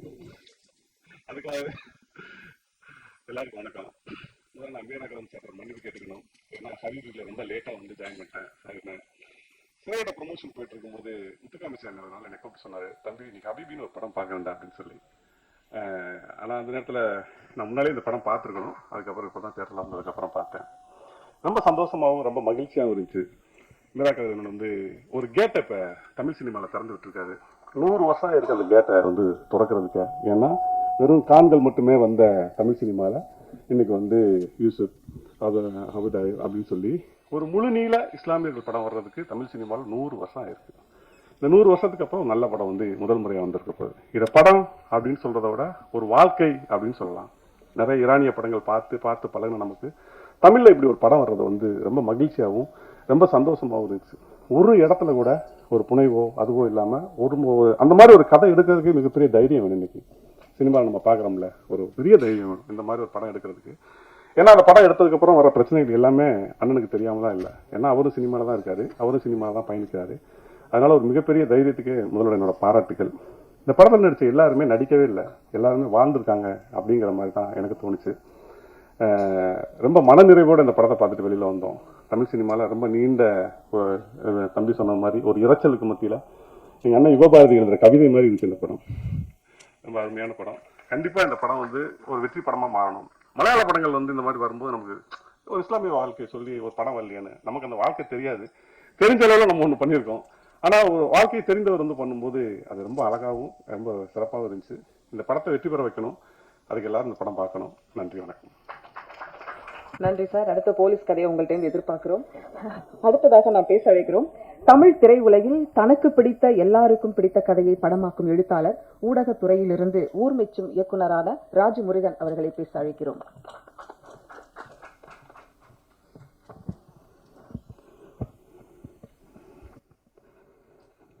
ஒரு பிரசாத் லேபில் விழாவுக்கு வரும்போதெல்லாம் வந்து கவிதா தோழர் நம்மளை பற்றி என்ன சொல்லுவாங்க அப்படிங்கிறது தான் சினிமாக்காரங்களுடைய பெரிய எதிர்பார்ப்பாக இருக்குது. நன்றி தோழர். எல்லாருக்கும் வணக்கம். காலையிலேருந்து சட்டசபை லைவ் பார்த்து ஒரு 4-5 பாலகிருஷ்ணா படத்தை ஒரே நேரத்தில் பார்த்த மாதிரி ஹேங் ஓவரில் இருந்தேன். இந்த ஒரு அமைதியான ஹபீபிங்கிற ஒரு அற்புதமான நிகழ்வுக்கு அழைத்து அந்த ஹேங் ஓவரை போக்குனதுக்கு முதல்ல நன்றி. மீரா வந்து எனக்கு பல வருடங்களுக்கு முன்பு பழக்கம். மீரா வந்து எனக்கு எப்படி தெரியும்னா, அடூர் கோபாலகிருஷ்ணனையும் அரவிந்தனையும் பத்மராஜனையும் தோப்பில் பாசிலையும் பேசி கொண்டிருக்கக்கூடிய ஒரு அபூர்வமான சினிமா நண்பனாகத்தான் மீரா வந்து எனக்கு அறிமுகமானார். அவருடைய பேச்சுக்கும் சினிமாவுக்கு நான் அப்படி பேச ஆரம்பித்த பல தோழர்கள் வந்து அவங்களுடைய பேச்சுக்கும் வேலைக்கும் மிகப்பெரிய இடைவெளியை பிற்காலத்தில் நான் உணர்ந்தேன். ஆனால் அன்றைக்கு என்னிடம் பேசிக்கொண்டிருந்த அதே மீராவை இன்று வரைக்கும் நான் அந்த சினிமா துறையில் பார்த்து கொண்டிருப்பதுங்கிறது பெரிய விஷயம். அதை வந்து தன்னுடைய படைப்புகளின் மூலமாக தொடர்ந்து மீரா செய்து கொண்டே இருக்கிறார். ஏன்னா அவருடைய படங்கள் வந்து இதற்கு முந்தைய படங்கள் கமர்ஷியலாக பெருசாக போலனாலும் அவள் பெயர் தமிழரசி வந்து ஒரு முக்கியமான படம் தமிழில். அது அந்த ஸ்பேஸில் பாவை கூத்து பின்புலத்தில் சொல்லப்பட்ட ரொம்ப முக்கியமான கதை. அது முழுமையடையாமல் போயிடுச்சு. அதே மாதிரி தான் 2வது படமும். அப்படி வந்து தொடர்ந்து அவர் வந்து ஒரு நல்ல சினிமாவுக்கும் வியாபாரத்துக்கும் இடையில் கடந்து போராடிட்டே இருக்கிறத வந்து நானும் யுகபாரதி நானும் பார்த்துக்கிட்டே இருப்போம். அந்த அவஸ்தையை வந்து பார்த்துக்கிட்டே இருக்கும்போது, ஏன்னா அந்த அவஸ்தையை நாங்களும் அனுபவித்திருக்கிறோம். அதில் கண்டிப்பாக மீரா என்னைக்காவது ஒரு முழுமையான வெற்றியை அடைவார் அப்படிங்கிற எதிர்பார்ப்பை ஹபீபி பூர்த்தி செய்திருக்கிறது. அதற்காக வந்து உங்கள் எல்லோருக்கும் மீராவின் சார்பாக நன்றி. ஏன்னா இந்த படம் வந்து வந்த பிறகு நான் இந்த ஹபீபி பார்த்துட்டு யுகபாரதி அண்ணனுக்கு ஃபோன் பண்ணி பேசினேன். ரொம்ப நல்லா இருக்குண்ணே, ரொம்ப அற்புதமான ஒரு படைப்பு அப்படின்னு சொல்லிட்டு மீராட்டையும் பேசினேன். எனக்கு வந்து இந்த படத்தோடைய ரிசப்ஷன் எப்படி இருக்குங்கிறது தான் எனக்கு ரொம்ப ஆர்வமாகவும் இருந்தது. அப்போ படம் வந்த 2வது நாள் நான் மீராவுக்கு ஃபோன் பண்ணி விமர்சனங்கள்லாம் ரொம்ப நல்லா வருது மீரா, ரொம்ப சூப்பராக இருக்குது, நீங்கள் ஜெயிச்சிட்டீங்க அப்படின்னு நான் மெசேஜ் பண்ணியிருந்தேன் அவருக்கு. ஸோ எனக்கு ரொம்ப சந்தோஷம். இந்த மாதிரியான ஒரு படத்தை இன்றைய சூழலில் ஊடகங்கள் வந்து கொண்டாடி தீர்த்து வைக்கிங்க. அதுக்கு வந்து என்னுடைய பெரிய நன்றி ஒரு படைப்பாளியாக. ஏன்னா இது ஒரு பெரிய ரெஸ்பான்சிபிலிட்டி. நான் ஹபீபி படத்தை எப்படி பார்க்குறேன்னா, தமிழ் இலக்கியத்தில் வந்து இஸ்லாமியர்களுக்கு வந்து ஒரு மிகப்பெரிய வரலாறு இருக்குது. சீரா புராணத்தில் தொடங்கி தோப்பில் முகமது மீரான் வரைக்கும் ஒரு மிகப்பெரிய வரலாறு இருக்குது. தமிழக அரசியல் வரலாற்றில் இஸ்லாமியர்களுக்கு மிகப்பெரிய பங்கு இருக்குது. ஆனால் தமிழ் சினிமாவில் மட்டும் எப்படி அது நடக்காமலே போயிடுச்சு அப்படிங்கிற ஒரு மிகப்பெரிய வருத்தம் வந்து எனக்கு இருக்கும். யுகபாரதி நான் சொன்ன மாதிரி, ஒன்று இஸ்லாமியர்களை தீவிரவாதிகளாக கறிக்கடை பாய்களாக மட்டுமே நம்ம பார்த்துருக்கோம். இல்லை அப்படின்னா கடைசி நேரத்தில் ரத்தம் சொட்ட சொட்ட நானும் இந்தியன் தாண்டா அப்படின்னு சாவுற ஒரு இஸ்லாமியை நான் பார்த்துருக்கோம். ஒன்று இழிவுபடுத்துவார்கள் அல்லது புனிதப்படுத்துவார்கள். இது ரெண்டுமே இல்லை. உண்மையிலேயே ஒரு தலித் சினிமா, இஸ்லாமிய சினிமாங்கிறது என்ன நான் பார்க்குறேன்னா, அரசியல் புரட்சி அவர்களுடைய பிரச்சனை பேசுவதெல்லாம் இல்லை. முதல்ல அவர்களை மனிதர்களாக காட்டுவது, அவர்களுடைய ஈஸ்தட்டிக்கை காட்டுவது, அவர்களுடைய உணர்வுகளை உண்மையாக காட்டுவது, அதுதான் உண்மையிலேயே ஒரு தலித் சினிமா, உண்மையிலேயே ஒரு இஸ்லாமிய சினிமா. மெட்ராஸ் ஏன் ஒரு முக்கியமான தலித் சினிமாவை பார்க்கப்படுது அப்படின்னா, அந்த படம் தான் முதலில் வட சென்னையை சேர்த்த ஒரு தலித்திய வாழ்க்கையை வந்து ரொம்ப ஈஸ்தட்டிக்காக காட்டின படம், ரொம்ப அழகியலோட காட்டின படம். ஒரு தலித்துக்கு ஒரு காதல் இருக்கும், அவனுக்கு ஒரு அம்மா இருக்கும், அவனுக்கு ஒரு அம்மா சென்டிமெண்ட் இருக்குன்னே எனக்கு தெரியாது. நாம் பார்த்த 80களில் பார்த்த படங்கள் எல்லாம் அவங்க வந்து ஒரு பண்ணையார் வீட்டில் பின்னாடி தொழுவத்தில் இருப்பாங்க, அவங்களுக்கு ஒரு நெருக்கடி வரும் அப்படிங்கிறது மட்டும்தான். முதல்ல அவங்களுக்குள்ள இருக்க சக மனிதனாக பார்ப்பதற்கு, அவர்களை மனிதர்களாக உங்கள் கண்முன் வந்து நிறுத்துகிற படைப்பு தான் உண்மையிலேயே அரசியல் சினிமா. அதை வந்து அன்னைக்கு மெட்ராஸ் செஞ்சுது. அது வந்து ஒரு அழகியல் சினிமாவாக அது ஒரு தலித் சினிமாவில் தொடக்கமாக இருந்தது. அப்படித்தான் நான் வந்து இந்த ஹபீபியை பார்க்குறேன். ஹபீபி வந்து இத்தனை வருடங்களுக்கு பிறகு இஸ்லாமிய வாழ்க்கையை, அதன் அழகியலை, அதன் மனிதத்தை, அதன் உறவுகளை நம் கண் முன்னாடி காட்டிய ஒரு படமா நிற்குது. அது மட்டும் இல்லாமல் ஒரு சினிமாவாகவும் வெற்றிகரமான சினிமாவாக நிற்குது. எனக்கு ரொம்ப முக்கியமாக இதோட வெற்றியை கொண்டாட வேணும்னு நினைக்கிறது என்னன்னா, இன்னைக்கு இந்த மாதிரியான ஒரு படத்தை எடுத்துட்டு போய் தயாரிப்பாளர்கிட்ட சொல்லி நம்ம எடுத்துட்டு வந்து திரையில கொண்டு வந்து வியாபாரத்துக்கு கொண்டு வரதுங்கிறது மிகப்பெரிய நெருக்கடியா இருக்கு. சுரேஷ் கமாச்சி தோழர் இங்க இருக்காரு. இன்னைக்கு வந்து நீங்க படம் ஒரு கதை சொல்ல போனா தயாரிப்பாளர்கள் நம்மளை எப்படி அணுகுறாங்கிறது முக்கியமான விஷயம். 20 நிமிஷத்துக்கு ஒரு தடவை ரீல்ஸ் மவுண்ட் வேணும் அப்படிங்கிறது தான் இன்னைக்கு இருக்கக்கூடிய ஒரு கோரிக்கையா இருக்கு. அது என்னடா ரீல்ஸ் மூமெண்ட் எனக்கு தெரியவே இல்லை. ஆனா எல்லா சினிமாலையும் ஒரு 10 ரீல்ஸ் மூமெண்ட் வேணுங்கிறது இன்னைக்கு ஒரு முக்கியமான ஒரு விஷயமா இருக்கும். இந்த மாதிரியான சினிமாவில் எங்க போய் ரீல்ஸ் மூமெண்ட் வைப்போம்? பட் நம்முடைய வாழ்க்கையே ஏராளமான ரீல்ஸ் மூமெண்ட்டுகள் இருக்கு. அப்படி ஒரு உண்மையான இலக்கியத்தை தமிழ் சினிமாவுக்கு கொண்டு வர்றதுங்கிறது இருக்கு இல்லையா, இதோடைய வெற்றி வந்து இன்னைய சூழலில் ரொம்ப முக்கியமான விஷயமா பார்க்குறேன். கார்த்திக் நேதா சொன்னது மாதிரி இவ்வளவு இரைச்சல்களுக்கு நடுவில் இந்த படம் வந்து ஜெயித்திருக்கிறது அப்படிங்கிறது ஒரு மிகப்பெரிய நம்பிக்கையாக நான் பார்க்கிறேன். சிறை படத்தில் ஒரு காட்சி வரும், தமிழ் தோழர் எழுதின அந்த படத்தில். அந்த காட்சி வந்து இஸ்லாமியர்களை ஒரு பொது சமூகம் எப்படி பார்க்கிறது, எப்படி பார்க்கக்கூடாது அப்படிங்கிறது தான் அந்த ஒரு காட்சி. இந்த படம் எப்படி பார்க்கணும் அப்படிங்கிறத சொல்லுது ஹபீபி. அதுதான் வந்து இந்த படத்தின் மிக முக்கியமான வெற்றியாக நான் நினைக்கிறேன். இந்த படம் தமிழ் தோழர் சொன்ன மாதிரி ஒரு 100 வருடங்களுக்கு பிறகு ஒரு திறப்பை ஏற்படுத்தி இருக்கிறது. இந்த திறப்பிலிருந்து நிறைய நல்ல சினிமாக்கள், நிறைய சமூக சினிமாக்கள், நிறைய அழகியல் சினிமாக்கள், ஈரான் சினிமாக்கள் மாதிரி இங்கே உருவாகணும். அதற்கென்று ஒரு வியாபாரம் உருவாகணும் நான் நினைக்கிறேன் ஓடிடி தளங்களில். ஏன்னா இந்த மாதிரி படங்கள் இன்றைக்கு உலகம் முழுவதும் கொண்டாடப்படுது. இங்கே தான் அதுக்கான ஒரு வியாபாரமே உருவாகாமல் இருக்குது. ஜாபர் ஃபனாகி வந்து சமீபத்தில் எடுத்த ஒரு படம் வந்து அவ்வளவு பிரமாதமான ஒரு வெற்றியை உலகம் முழுவதும் கொண்டாடப்படுகிற வெற்றியை அடையுது. இங்கேருந்து ஏன் அந்த மாதிரியான சினிமாவுக்கு ஒரு வியாபார தளம் அமைக்கப்படலைன்னு எனக்கு ரொம்ப வருத்தமாக இருக்குது. ஏன்னா இன்னைக்கு ஓடிடியில் இந்த மாதிரி படங்கள் பார்க்கறதுக்கு ஒரு மிகப்பெரிய மக்கள் கூட்டம் உருவாயிடுச்சு. ஆனால் அது ஏன் மெயின் வியாபாரமாக மாற மாட்டேங்குது? மறுபடி நாம் வந்து வன்முறையை தூண்டக்கூடிய, நம்முடைய ஆபாசத்தை தூண்டக்கூடிய அதற்கான வியாபார தளங்களையே நம்ம உருவாக்கிக்கிட்டே இருக்குமே.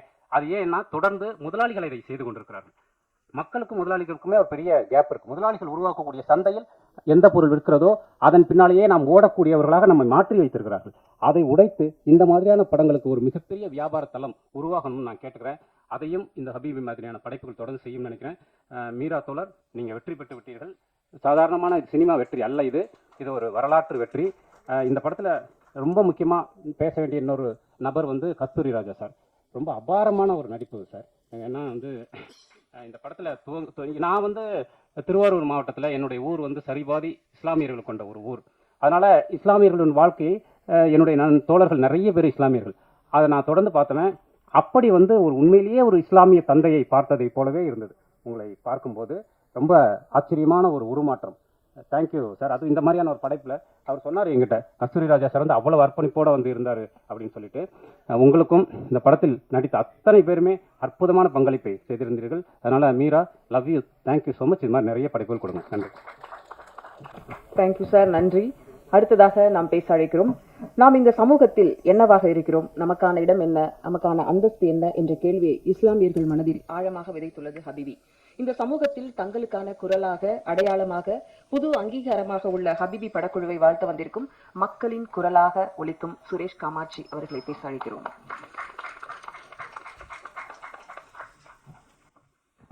இது எப்படி டீம் வச்சு எழுதிட்டு வரீங்களா? 10 பேரும் அந்த குழு மாதிரி இருக்கு. அனைவருக்கும் வணக்கம். அண்ணா ராஜ்முருகன் சொன்னது மாதிரி தயாரிப்பாளர்கள் ரீல்ஸுக்காக படம் எடுக்கணும். நீ எங்க நிலமா சொல்லி மேல சொன்னோம்னா அந்த விழா உள்ள பேசலாம். நாங்க கேட்கறது இல்லை, ஆடியோ கம்பெனிக்காரங்க வந்து ரீல்ஸ் போடுற மாதிரி பாட்டு கேட்கறாங்க, ஓடிடி போனா அப்படி கேட்கறாங்க. இதெல்லாம் தாண்டி நல்ல படம் கொடுக்கறதுக்காக போராடிட்டு இருக்கோம். அப்படிதான் நேசம் என்டர்டைன்மெண்ட் வந்து இந்த படம் சூஸ் பண்ணியிருக்காரு.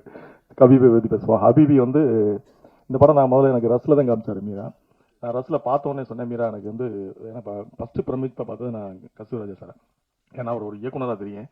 அவர் நடிகர் அதில் வந்து அவர் ஒரு முஸ்லிமையாக வாழ்ந்துருப்பார். அவர் கைலி கட்டுறதா இருக்கட்டும், அவருடைய நடை உடை, அந்த அந்த அந்த கேரக்டர் கடைசி வரைக்கும் அப்படியே மெயின்டைன் பண்ணியிருப்பார். அவர் ஒரு ஈகோ, ஒரு வரட்டுக்கு ஒரு முடிச்ச ஒரு நாள் எங்கள் ஊரில் அந்த மாதிரி வந்து அந்த கேரக்டர் அப்படியே மெயின்டைன் பண்ணியிருப்பார். நான் மீராட்ட சொன்னேன், மீரா வந்து பிரமாதமாக பண்ணியிருக்காரு கஸ்தூரி ராஜா சார், நான் எதிர்பார்க்கவே இல்லைன்னு சொல்லி முதல் இதே வந்து நான் மீராட்ட சொன்னேன். அப்போ மீரா எப்படி இந்த படம் போய் ஆடியன்ஸ் ரிசீவ் பண்ணுவாங்க அப்படின்னு நான் சொல்லும்போது, அப்படிலாம் கிடையாது, கண்டிப்பாக ஏற்றுப்பாங்க. நல்ல படத்தை கொண்டாடுவதற்கு நம்ம மக்களும் சரி பத்திரிகையாளர்களும் தயாராக இருப்பாங்க. நம்ம பொதுவாக வந்து இங்கே ப்ரெஸ்ஸோ போட்டுட்டு வெளியில் நிற்போம், நாங்கள் ப்ரொடியூசர் டேரக்டர்லாம் வெளில நிற்போம், எல்லாரும் கை கொடுத்து நல்லா இருக்கு, நல்லா இருக்கு, சூப்பராக இருக்குன்னு போவாங்க. அதை நம்பிடக்கூடாது. அது இந்த இடத்துல நமக்கு முகஸ்துதிக்காக சொல்லிட்டு போகிறது. அதை தாண்டி ஒரு 1/2 hour ஒரு 1 hour வெயிட் பண்ணோம்னா ட்விட்டரில் ஆட்டோமேட்டிக்காக ரிவ்யூ வரும். அவங்கள அறியாமல் போடுவாங்க, இந்த படம் வந்து சூப்பராக அவங்கள அறியாமலே போடுவாங்க. அதுதான் உண்மையான ரிவ்யூ. அப்படித்தான் இந்த படத்துக்கு நடந்தது. இந்த படத்துக்கு ஹபீபிக்கு வந்து நான் பிரசவ முடிஞ்ச உடனே நான் அப்படி தான் பார்ப்பேன். இப்போ ஒரு பிரசவ முடிஞ்ச உடனே இவங்க சொல்கிறதெல்லாம் கேட்க மாட்டேன். இவங்க இங்கே வந்து சொல்லிட்டு போயிடுவாங்க, அதெல்லாம் எனக்கு தெரியும். எல்லா படத்தையும் நல்ல படம்னு சொல்லிட்டு போயிடுவாங்க. அதை தாண்டி ஒரு 1 hour 1/2 hour வெயிட் பண்ணுவேன், யார் என்ன எழுதுறாங்கன்னு பார்ப்பேன். அப்படி சில பேர்களுக்கு ஃபோன் பண்ணி கேட்பேன். இப்போ நான் அப்படி தான் இந்த படத்தை விசாரிக்கும் போது நான் மீரா எடுத்தோன்னே நல்ல ரிவ்யூ வந்திருக்கு, கண்டிப்பாக வந்து இதை வந்து பிக்கப் ஆகாமல். எனக்கு இந்த படத்தை பொறுத்தளவு வந்து நிறைய கதாபாத்திரங்கள் வந்து எந்த கதாபாத்திரமே வந்து மேம்படுத்தினதாக இருக்காது, எல்லாமே இயல்பாக இருக்கும். நீங்கள் நடித்த அந்த சாலியா கேரக்டர் நடித்த அவங்க அந்த அதில் நிறைய டிஃப்ரெண்ட் எனக்கு நான் பார்த்தது என்னன்னா, அந்த அவங்க ஃபோனில் பேசுகிறத ரெக்கார்ட் பண்ணி டேப் ரெக்கார்டில் கேட்கும் போது ஒரு எமோஷனல் வச்சுருப்பாப்புல. அதுக்கப்புறம் வீடியோ காலில் பேசும்போது அந்த எமோஷனல் குறையும். அந்த டிஃப்ரென்ஸ் அழகாக காமிச்சிருப்பாப்புல. நீங்கள் எப்போவுமே நம்ம அந்த நாளில் வெளிநாட்டில் இருக்கும்போது எங்கள் அம்மா கால் பண்ணும்போதெல்லாம் பார்த்தீங்கன்னா 2 வாரத்தை கூட பேச முடியாது, அழுதுருவோம், ஆட்டோமேட்டிக்காக வந்துடும். அந்த மாதிரி அந்த டேப் ரெக்கார்டில் அவங்களோட ஃபீலை ஷேர் பண்ணும்போது அது ஒரு மாதிரி ஃபீல் இருக்கும். அதுக்கப்புறம் அவங்க வீடியோ காலில் பேசும்போது டக்குன்னு கட் பண்ணிட்டு போயிடுவாங்க, எப்போ கல்யாணத்துக்கு வரீங்க அப்படின்னு சொல்லிட்டு பேசி கட் பண்ணிட்டு போயிடுவாங்க. அந்த எமோஷனல் ஒரே மாதிரி காமிச்சிருப்பாப்புல. அது மாதிரி அந்த இன்னொன்று கூட வந்து மீரா வந்து மிகைப்படுத்தாமல் உண்மையாக ஒரு படைப்புக்கு நேர்மையாக சில விஷயங்களை பண்ணியிருந்தாப்புல. அந்த பொண்ணோட உணர்வுகளையும் அழகாக 15 வருஷம் பொறுத்து ஒருத்தர் வர்றாரு, அவர் சம்பாரிச்சிட்டு வர்றாரு, சென்ட் போட்டு வர்றாரு, வசதியாக இருக்காரு, ஊரில் வீடு கட்டியிருக்காருலாம் நம்ம பார்ப்போம். ஆனால் 15 வருஷம் அவர் இளமையை தொலைச்சிட்டு வந்திருப்பாரு. அதை அழகாக காமிச்சிருப்பாப்புல மீரா. அந்த கேரக்டர் வந்து இன்னொரு கேரக்டர் மூலமாக அதை ஜஸ்டிஃபிகேஷன் கொடுத்துப்பாரு. அந்த ஹீரோ கேரக்டர் ஈசா வந்து நான் இப்படி ஒரு வாழ்க்கை எனக்கு தேவையில்லை, நான் வந்து எங்கள் சித்தி கஷ்டப்பட்டது மாதிரி என்ன கல்யாணம் பண்ணிக்கிற கஷ்டப்படக்கூடாது, அந்த மாதிரி இப்படி எல்லா இடத்துலையுமே நேர்த்தியாக ஒவ்வொரு விஷயமும் அந்த படத்தை பற்றி பேசுகிறதுனா அவ்வளோ பேசலாம். கடைசியில் வந்து குலா பண்ணிட்டு போகிறேன்னு அவங்க சொல்லும்போது அதோடைய எக்ஸ்டென்சிவ் வெர்ஷன்ஸ் தான் இப்போ வந்திருக்கு அந்த 100 சாமி படம் கூட. இப்படி நல்ல படங்கள் வந்து இன்னைக்கு தமிழ் சினிமாவில் வந்துகிட்டு இருக்கிறது உண்மையாகவே ரொம்ப மகிழ்ச்சியாக இருக்குது. என்னென்னா நம்ம இந்த தமிழ் சினிமா தான் வந்து 5 சிஎம்ஐ கொடுத்த ஒரு மாநிலம் நம்ம மாநிலம், தமிழ் சினிமாவிலேருந்து வந்தவங்கள.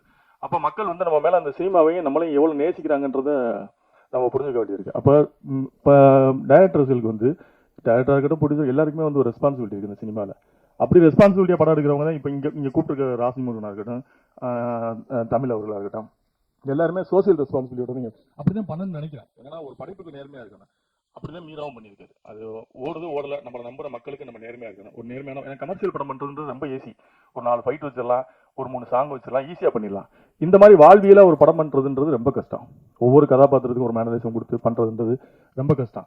அதுக்கு நான் தமிழ்லாம் வந்து ராமநாதபுரம் மாவட்டத்தை சேர்ந்தவங்க, நாங்கள் வந்து இஸ்லாமியர்களோட எங்கள் ஊர்லலாம் பார்த்தீங்கன்னா கீழக்கரையிலலாம் பார்த்தீங்கன்னா கல்யாணம் வைப்பாங்க.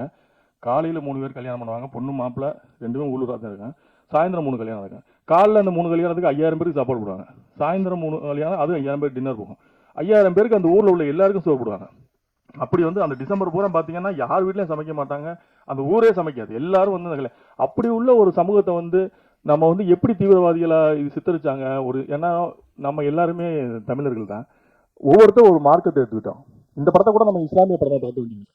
இது ஒரு தமிழ் சமூகத்துல இன்னும் ஒரு மார்க்கத்தை ஏற்றுக்கொண்ட ஒரு இனத்தோட படம் தான் இது.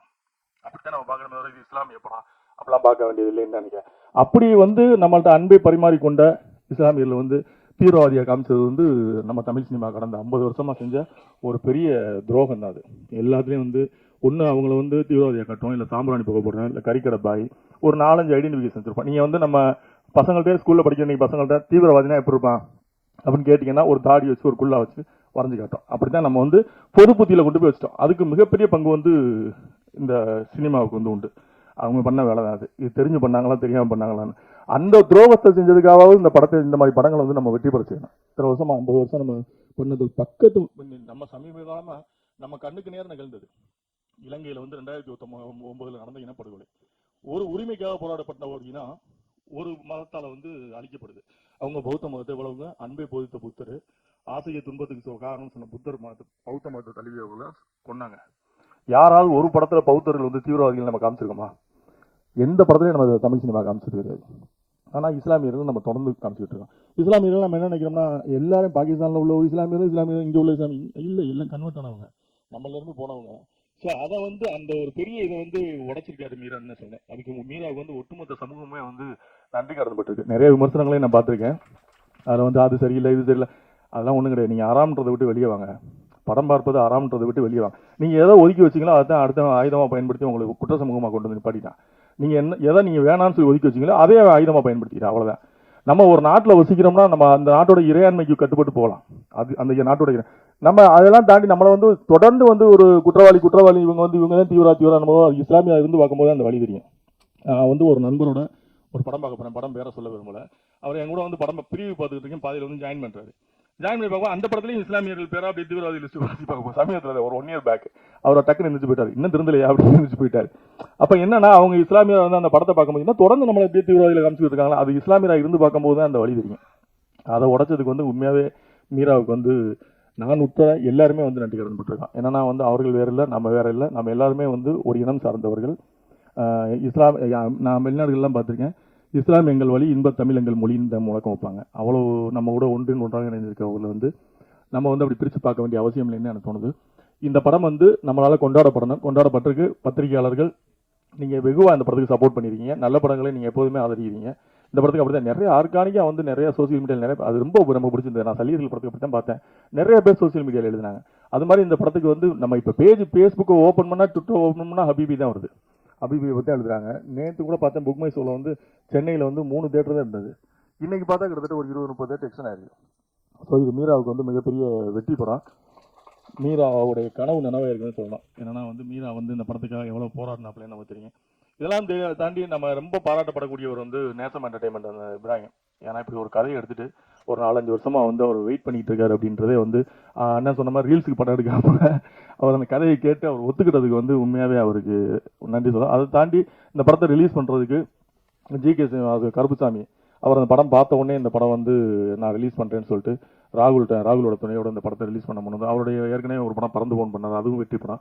அவருக்கு இந்த படமும் அவருடைய கம்பெனிலேருந்து இதுவும் அவருக்கு ஒரு வெற்றி படமாக அமைஞ்சிருக்கு. அவருக்கும் என்னுடைய வாழ்த்துக்கள். நடித்த அத்தனை பேருக்கும் என்னுடைய வாழ்த்துக்கள். ஈசா உனக்கு ஸ்பெஷல் தேங்க்ஸ்ரா, உடம்பை ஏற்றி இறக்கியிருக்க, ரொம்ப கஷ்டம், ஏற்றுறது ரொம்ப கஷ்டம், இறக்குறது ரொம்ப கஷ்டம். பரவாயில்ல, அந்த படத்துக்காக அர்ப்பணிச்சிருக்க, உனக்கு நல்ல லைஃப் கொடுத்துருக்காரு மீரா, அதை பயன்படுத்திங்க. மாளவியா மனோஜுக்கும் வாழ்த்துக்கள். அனைவருக்கும் நன்றி. சில காட்சிகள் வந்தாலும் பெண்ணியம் பேசி பெருமை சேர்க்கும் கதாபாத்திரத்தில் நடித்த தனஸ்ரீ அவர்களை பேச வைக்கிறோம்.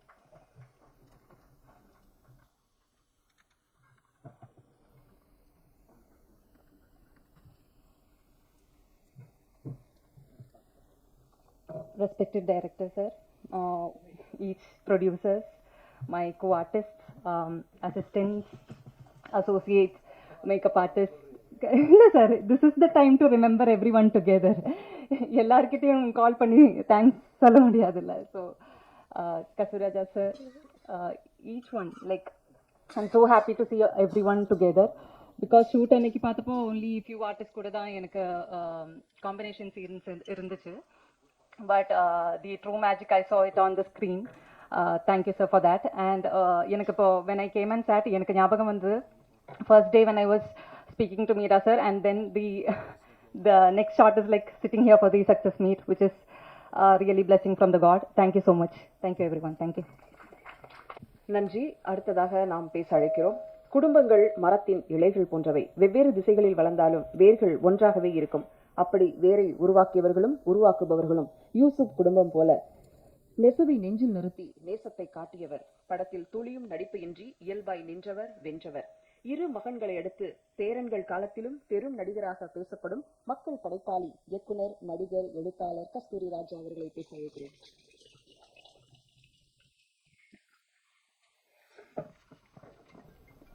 அஸ்ஸலாமு அலைக்கும். அல்லாஹ் போதுமானவன். நான் யூசுப் பாய் பேசுகிறேன்.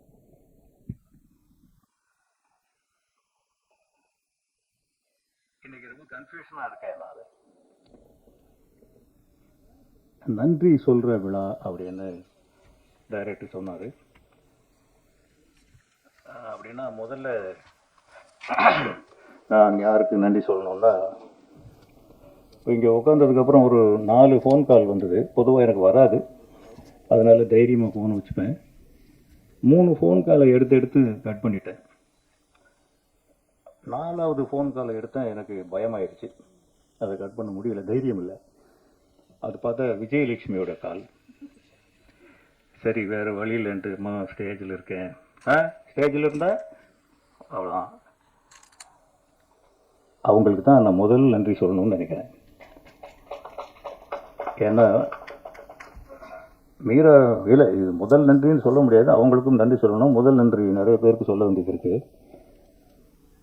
நானும் விஜயலட்சுமியும் இணை பிரியாத தம்பதிகள், ஈருடல் ஓர் உயிர் மாதிரி. மீரா கதிரவன் கிட்டத்தட்ட ஒரு 8 நாள்னு கூப்பிட்டாருங்க. அதனால ஏமாந்து ஒத்துக்கிட்டேன். அதுக்கப்புறம் அது 12 நாள் ஆச்சு, 16 நாள் ஆச்சு, 20, 25, 40 நாள் ஆச்சு. அந்த 40 நாள் ஒரு 3 வருஷமாக எடுத்தார். அது அந்த சமயங்கள் எல்லாம் துணை பிரிந்து தனியாக அந்த வீட்டில் இருந்துக்கிட்டு எனக்கு சுதந்திரம் கொடுத்த என் விஜயலட்சுமிக்கு தான் முதல் நன்றி. இல்லாட்டி அந்த படத்தில் நான் அவ்வளவு சுதந்திரமாக நடிச்சிருக்க முடியுமா அப்படிங்கிறது ரொம்ப சந்தேகம். இதுக்கப்புறம் நான் நன்றின்னு சொல்லணும்னா, இன்னொரு குரூப் இருக்காங்க. கொஞ்சம் வா தம்பி, நீ 4 பேருப்பா கம்மி. நீ இன்னொருத்தர் யாருப்பா? போயிட்டா? அது போயிடுச்சோ? சரி சரி, இல்லை போயிருக்குன்னு நினைக்கிறேன். வெயிட் பண்ணுதா? போயிடுச்சா? இல்லை இல்லை, இருக்காங்க சார், இருக்காங்க. ரொம்ப நேரம் ஆச்சு சொல்லிட்டு போய். வராங்க. ஓஹோ, ഇവിടെ വരൂ.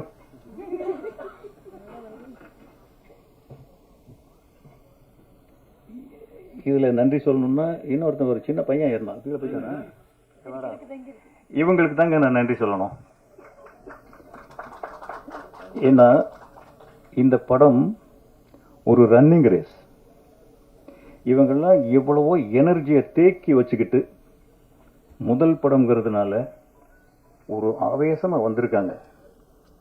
நான் சினிமாவில் ஓடி உங்கள் எல்லாரையுமே தெரியும், நான் எல்லாருக்குமே பரிச்சயமானவன் தான்.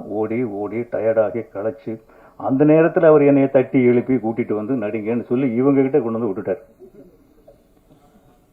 எல்லாருக்குமே ஒரு கனமான கதாபாத்திரம், அவங்களுக்கு ஒரு தனி முத்திரை இருக்கு.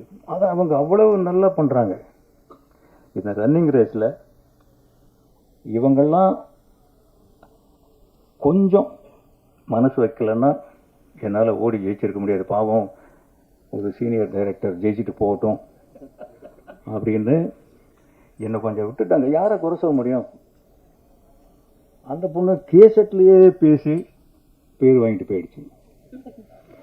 இவன் ஷார்ட்லேயே நடிக்க விட மாட்டான், அவ்வளவு தொந்தரவு. அவர் 2 வேஷம் போட்டு மாதிரி நடிச்சிருக்காரு. அந்த பொண்ணு ஜூனியர் எம்ஜிஆர் மாதிரி நடிக்கிறது. அது நடைய பார்த்தீங்களா படத்தில்? அதனுடைய ஆட்டிடியூடு பார்த்தீங்களா? க்ளோஸ் பண்ணணும். இந்த பொண்ணு சொல்லவே தேவையில்லை, கண்ணாலேயே பேசி, பேச்சே கிடையாது, ஆனால் படத்திலேயே அதிகமாக பேசினது இந்த பொண்ணு தான். பேசி ஒரே வார்த்தை, நம்ம பேச இவ்வளவு நாள் ஆயிடுச்சுல்ல, அது என்ன குலா வாங்கிட்டான் சொல்லி இவங்ககிட்ட இருந்தெல்லாம் தப்பிச்சு இன்னைக்கு யூசுப் பாய்னு என்ன சொல்ல வச்சிருக்காங்கன்னா இவங்களுக்கு தான் நான் அடுத்து நன்றி சொல்லணும். உட்காருங்க ப்ளீஸ். சாரி. ஓகேம்மா, தேங்க்யூ. இதுக்கப்புறம் சமீபத்தில் எங்கள் வீட்டில் ஒரு நிகழ்வு நடந்தது. ஒட்டுமொத்த குடும்பத்தோடு சேர்ந்து ஹபீபி படம் பார்த்தோம். நான், என் மனைவி செல்வராகவன், தனுஷ், என் 2 மகள்கள், பேரன், பேத்திகள் எல்லாம் மொத்த குடும்பம் அட்டண்டன்ஸு. தனுஷோட வீட்டில் பார்த்தோம். அதில் ஒரு சம்பவம் நடந்துச்சு. என் வீட்டில் 2 பெண்கள், ஒரு பெண் டாக்டர் விமலஜித்தான்னு ஒரு பொண்ணு, புலி மாதிரி, சிங்கம், புலி கூட கிடையாது, சிங்கம். எங்கள் வீட்டிலேயே எல்லாருமே அந்த பொண்ணுக்கு பயப்படுவாங்க. அப்படி ஒரு டேரிங்கான ஒரு பொண்ணு. படம் பார்த்துக்கிட்டே வரும்போது ஒரே சைலண்ட்டு. அந்த என்னுடைய இறுதி காட்சி வர்றதுக்கு முன்னாடி டக்குன்னு எழுந்து வெளியில் ஓடிடுச்சு. நான் அவங்க என் ஒய்ஃப் முன்னாடி அந்த சீன் வரும்போது சொல்லுங்கன்னு பார்க்க மாட்டேன்னு சொல்லிட்டு, அவங்க ஒரு பெக்குலியரான ஆள். தனுஷை யாராவது அடித்தா கூட அவங்க அந்த படத்தை பார்க்க மாட்டாங்க. அப்புறம் வெளியில் போனால் அந்த பொண்ணு ஒரு அரை மணி நேரம் அழுகுது.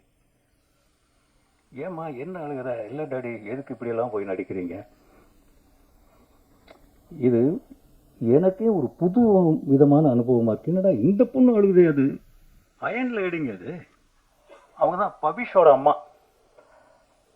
அப்படி அழறாங்க. அதுதான் தியேட்டர் ரிசல்ட். என் பசங்க என்ன சொல்லுவாங்களோ அப்படின்னு கம்முன்னு இருந்தேன். படம் முடிஞ்சது. கம்முன்னு தான் எல்லாரும் இருந்தாங்க. தனுஷ் என்னை மேலே எங்களையும் பார்த்தாரு. என்னப்பா பேசாமல் இருக்க? இல்லைப்பா, சூப்பராக பண்ணியிருக்கீங்க. நான் என்னமோ நினச்சேன். எங்கேயோ அவருக்கு என்ன, நான் ஒரு குழந்தை, எங்கள் வீட்டில் நான் ஒரு குழந்தை தான். அப்பாவை யாரோ ஏமாத்துறாங்க, எங்கெங்கேயோ கூட்டிகிட்டு போகிறாங்க அப்படிங்கிறது அவங்களுடைய கால்குலேஷன். உண்மையும் அதான், நான் நிறைய இடத்துல ஏமாந்து போயிடுவேன்.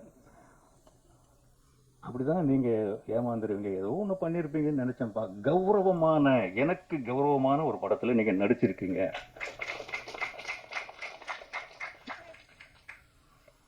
இந்த பேரை எனக்கு வாங்கி கொடுத்த மீரா கதிரவன் சாருக்கு நன்றி. அவர் அது மட்டும் செய்யல, எனக்கு பல முறை பிறப்புகள் நிகழ்ந்திருக்கு. ஒரு மனுஷனுக்கு ஒரு தடவை தான் வரும். எங்கள் அம்மா வயிற்றிலிருந்து பிறந்தது முதல் தடவை. சினிமாவில் நான் ஒரு மனுஷனாக மாறினது, ஒரு கலைஞனாக என்னை மாற்றினது இயக்குனர் விசு சார். அங்கே 2வது முறை. ராஜ்கிரண் என்னை இயக்குனராக்கினார். அது 3வது முறை. இந்த 3 பயணங்களுமே பார்த்தீங்கன்னா மிக நீண்ட பயணம். என் ஆயுளை கெட்டியாக்கிய பயணங்கள். இதுக்கப்புறம் ஓகே, நல்ல படங்கள் கொஞ்சம் பண்ணிட்டோம். எனக்கு திருப்தியான படங்கள், நல்ல படங்கள் சில பண்ணிட்டோம். பிள்ளைங்களெல்லாம் செட்டில் பண்ணிட்டோம். அப்படியே நிம்மதியாக ஏதோ புக்கு எழுதிட்டு இருந்தேன். அப்போ மீரா கதிரவன் என்னை நடிக்க கூப்பிடுறாரு. முதல்ல ஒத்துக்கலை, அப்புறம் ஒத்துக்கிட்டேன், அப்புறம் போனேன். ரொம்ப கௌரவமாக நடத்தினார். இந்த படம் ஹபீபி, யூசுப் எனக்கு இன்னொரு பிறவி. இதை வச்சு இன்னும் எவ்வளவு நாள் போகும்? யாரும் என்னைய கூப்பிடுறாங்க, கூப்பிடலை, நடிக்க சொல்கிறாங்க, சொல்லலை. இதோட நடிக்காமல் இருந்தால் கூட எனக்கு ரொம்ப மகிழ்ச்சி. அப்படி ஒரு கதாபாத்திரம் அது. உண்மையிலே நான் நடிக்கவே கிடையாது அதில். நான் ஒரு குடும்பத் தலைவன், 4 குழந்தைகளுடைய தகப்பன், 10 பேர பிள்ளைங்க எனக்கு. அந்த அனுபவம் தான் எனக்கு அங்கே கை கொடுத்தது. அதை மீறி, அந்த எல்லையை மீறி என் பிள்ளைங்க சொன்னதெல்லாம் அதான் சொன்னாங்க. இல்லைப்பா, நீங்கள் என் மாப்பிள்ளை ஒருத்தர் இருக்கார், டாக்டர் கார்த்திக் ஆஞ்சநேயன் அப்படின்ட்டு, ரொம்ப பெரிய ஜீனியஸ் அவர். அவர் சொல்வார், பொதுவாக டைரக்டர்கள் நடிக்க வந்தால் கொஞ்சம் ஓவராக நடிச்சிருவாங்க அங்கிள், நீங்கள் எப்படி இப்படி அண்டர் பிளே பண்ணே இப்படி நடிச்சிருக்கீங்க. அப்படின்னா எனக்கு அப்போதான் பண்ணுது மீரா கதிர் வந்தான். அந்த வரம்புக்குள்ளேயே என் குடும்பத்தில் நான் எப்படி வாழ்றனோ அந்த வரம்புக்குள்ளேயே அந்த படத்தில் என்னை வாழ அனுமதிச்சாரு. சில இடங்கள் என்னை திருத்தினாரு. அவருக்கு இந்த இடத்துல ஒரு நன்றி. நான் நன்றி சொல்லணும்னா ரொம்ப பேருக்கு சொல்லணும். அவருக்கு இந்த இடத்துல ஒரு நன்றி. இது எங்கிருந்து இந்த பந்தம் உருவாச்சு? அவருக்கும் எனக்கும் ஒரு இயக்குனர், ஒரு நடிகர் அப்படிங்கிற உறவுக்கு மேல ஏதோ ஒண்ணு தான் நினைக்கிறேன். ஏன்னா படம் முடிஞ்சிருச்சு, ரிலீஸும் பண்ணிட்டாங்க. அந்த ரிலீஸ் பண்ண நாள்ல இருந்து இந்த நிமிஷம் வரைக்கும் அவர் பின்னாலேயே தான் சுத்துறேன் நான். இது எப்படி ஒரு டைரக்டர் பண்ணாலும் எப்போ ஏன் நான் சுற்றணும்? எனக்கு அவர் திரும்ப என்னை வச்சு படம் எடுக்கணுங்கிற கட்டாயம். அவருக்கு தேவை இருந்தால் எடுக்கலாம், எனக்கு தேவை இருந்தால் கேட்கலாம், அது வேற. அந்த இதெல்லாம் தாண்டி என்னை கடவுள் வேற ஒரு இடத்துல வச்சுட்டான். இது ஒரு உறவு, அது என்னன்னு தெரியாது. நிஜமா இன்னைக்கு நான் ஒருவேளை என்னையும் அறியாம கொஞ்சம் கொஞ்சமா நான் ஒரு முஸ்லீமை மாறிக்கிட்டனோ அப்படின்னு கூட எனக்கு தோணுது. யாராவது கஸ்தூரி ராஜான்னு சொன்னா தானே பாய். இப்போ போன் வரும்போது பாய் குடியாத்தத்துலேருந்து ஒரு பையன் பேசுகிறான். யாருன்னு முதல்ல தெரியல. பாய்னா யாருப்பா நீ? இல்லை பாய் உங்கள் படம் பார்த்தேன். சரிப்பா நீ யாரு? இல்லை பாய் சூப்பராக நடிச்சிருக்கீங்க பாய். அந்த பேரையே வச்சுக்கலாம் கூட போல தோணுது. ஏன்னா நடிகருக்கு யூசுப் பாய், இயக்குனருக்கு கஸ்தூரி ராஜான்னு 2 பேர்கள் கூட வச்சுக்கலான்னு நினைக்கிறேன். இந்த மாதிரியெல்லாம் ஒரு மாயை. நான் எப்பவுமே மாயைக்கு கட்டுப்படவே மாட்டேன். என் முதல் படம் என் ராசாவின் மனசில். அதுல இன்னொரு சின்ன ஒற்றுமை இருக்கு. அவருடைய படத்துக்கும் என் படத்துக்கும், ஹபீபிக்கும் என் ராசாவின் மனசிலே. என் ராசாவின் மனசிலே சுத்தமான இந்து படம். அதுல கிராஸ் பண்றது கூட ஒரு பாய் இருக்க மாட்டாங்க. எனக்கு அதுதான் தெரியும். மாயாண்டி இப்படி எலும்பு எடுத்து கடிப்பாரு பாருங்க. முதல்ல ராஜகரன் சார் வெக்கப்பட்டார். ஐயோ என்னங்க நீங்க கேமரா கொண்டு வந்து வாய்க்குள்ள வைக்கிறீங்க, அசிங்கமா இருக்குங்க, பார்க்க மாட்டாங்க. இல்லை சார் நீங்க பண்ணுங்க நல்லா இருக்கும். அது எங்க அப்பாவுடைய ஆட்டிடியூட். அவர் அப்படிதான் எலும்பு கடிப்பார்.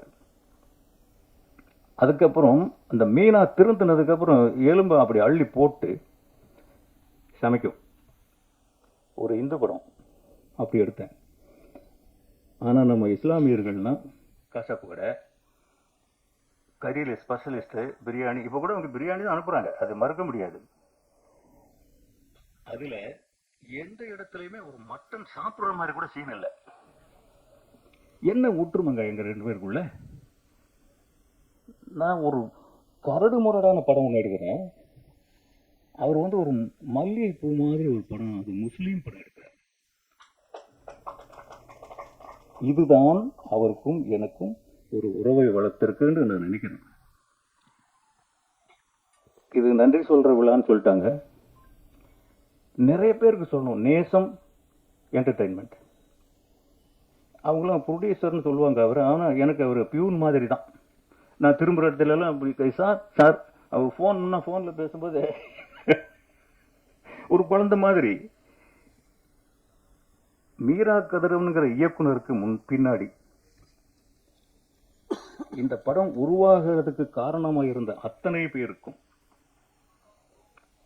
இந்த படம் வெளியாவதற்கு காரணமாக இருந்த கருப்புசாமிங்கிற ஒரு பேரு தெரியுது, ஷாகுல் ஒரு பேரு தெரியுது, ராகுல் அவர் பேர் தெரியுது. எவ்வளவோ பேர் சம்பந்தப்படுறாங்க எனக்கு அது தெரியல. இருந்தாலும் தெரியாவிட்டாலும் அவங்களுக்கும் என் மனமார்ந்த நன்றியை தெரிவித்துக் கொள்கிறேன்.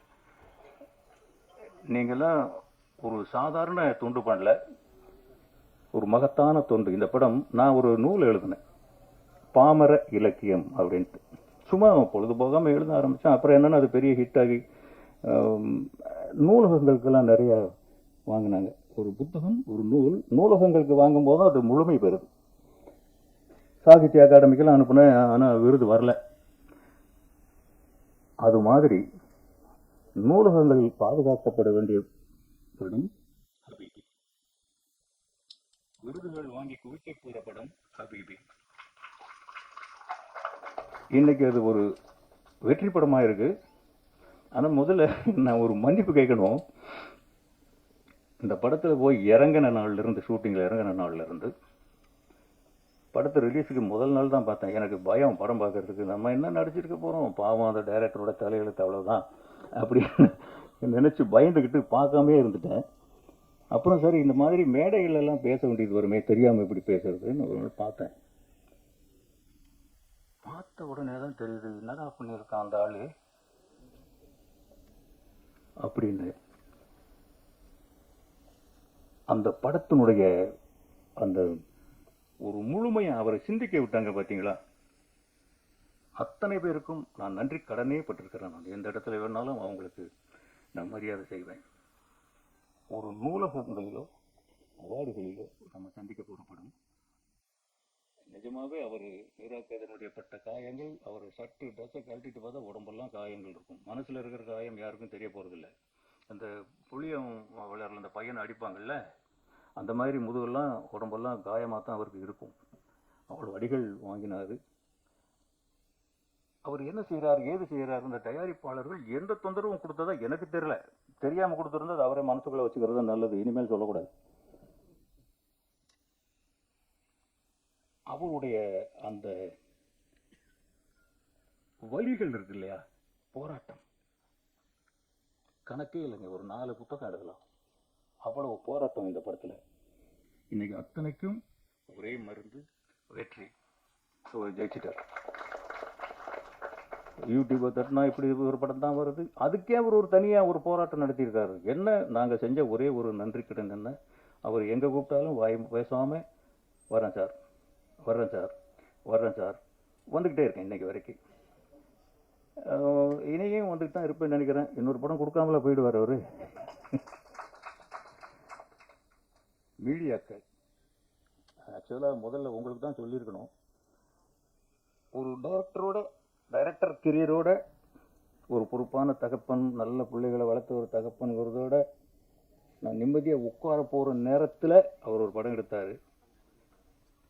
கஸ்தூரி ராஜாங்கிற பேர் கொஞ்சம் கொஞ்சம் தேய்மானத்தில் இருந்தது. அதை மறுபடியும் புதுப்பிச்சு புது பொலிவோடு என்னை வெளியில் கொண்டு வந்தீங்க பாருங்கள். பத்திரிகை நண்பர்களே, ஊடக நண்பர்களே, உங்களுக்கெல்லாம் பெரிய நன்றி. உங்களுக்கு தான் ரொம்ப பெரிய நன்றி. இந்த படத்தினுடைய இவ்வளவு பெரிய வெற்றிக்கும் பெரிய காரணம் நீங்கள் கொடுத்த உந்து சக்தி தான். எந்த இடத்துலையும் ஒரு படத்தை எங்கேயாவது ஒரு படத்தில் இந்த இடத்துல இது நல்லா இல்லை, இந்த சீன் நல்லா இல்லைன்னு ஏதாவது சொல்லுவாங்க. இதில் யாருமே ஒன்றும் சொல்லலை, எந்த மீடியாவும் சொல்லலை. பொதுவாகவே நெகட்டிவாகவே பேசி பேர் வாங்கின ரிப்போர்ட்டர் கூட இதை தப்பாக சொல்லலை. இதுதான் ஒரு அதிசயம். உண்மையிலே எனக்கு கிட்டத்தட்ட 48 வருஷம் சினிமா வாழ்க்கை. முதல் முறை இப்போ தான் இப்படி ஒரு படத்தை பார்க்குறேன் நான். உங்களுக்கெல்லாம் வாழ்நாள் பூரா நன்றி சொல்லணும். ஏற்கனவே உங்களால் தானே வளர்ந்துருக்கோம், என் பிள்ளைங்க வளர்ந்துருக்காங்க, இப்போ பேரன் வளர்ந்துருக்கான். இனியும் எவ்வளோ நாளைக்கு இந்த ஓட்டம் ஓடணுமோ எனக்கு தெரியல. கால்கள் கொஞ்சம் வலிக்குது, உடல் கொஞ்சம் ஓஞ்சிருக்கு. இருந்தால் கூட இந்த சின்ன பிள்ளைகளோட ஓடிட்டுமே, இனி நம்ம ஓட முடியாதா என்ன?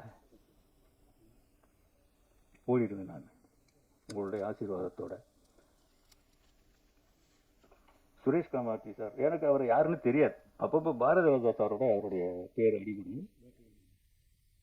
பல இடங்கள்ல இந்த படத்துக்கு உயிர் வந்தது. சுரேஷ் காமாட்சியாக அவர் சொல்லுவார் என்கிட்ட, ஒரு காதலர்கள் மாதிரி தான் நாங்கள் 2 பேர் தான் சரியான பேர் கண்டுபிடிச்சிருக்கேன். அவரும் நானும் காதலர்கள் மாதிரி. டெய்லி நானும் ஃபோன் பண்ணுவேன், அவர் பண்ணுவாரான்னு தெரியாது, நான் தான் பண்ணுவேன். டெய்லி பண்ணி சுரேஷ் காமாட்சி சாருக்கு ஒரு நன்றி சொல்லணும். கருப்புசாமிங்கிற நண்பரை நம்ம எங்கே சார் சந்திச்சோம், ஏதோ ஒரு ப்ரொஜெக்ஷனில் கமலா தேட்டரில் தான் சந்திச்சு. இந்த சின்ன பையனாக இருக்காரு அண்ணா, அவர் செஞ்ச வேலை ரொம்ப பெருசு, அவருக்கு ஒரு நன்றி. ராகுல் சாருக்கு ஒரு நன்றி. ஒரு சின்ன படம், நடக்கிற வழி தெரியாமல் தவந்துக்கிட்டே இருந்த ஒரு படம், இவங்களால எல்லாம் தான் தலை நிமிர்ந்து இன்னைக்கு ஒரு சிங்கம் மாதிரி நிற்குது. இவங்களுக்கெல்லாம் நன்றி சொல்லாமல் நம்ம இருக்க முடியுமா? நன்றி, நன்றி, நன்றி, நன்றி.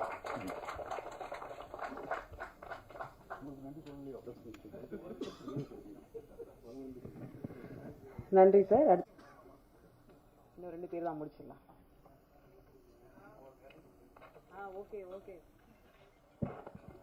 எல்லோருக்கும் வணக்கம். அனைத்து ஊடக நண்பர் பத்திரிகையாளர் அவருக்கும் வணக்கம். மேடையில் இருக்கும் பெரியவங்களுக்கு எல்லாருக்கும் வணக்கம்.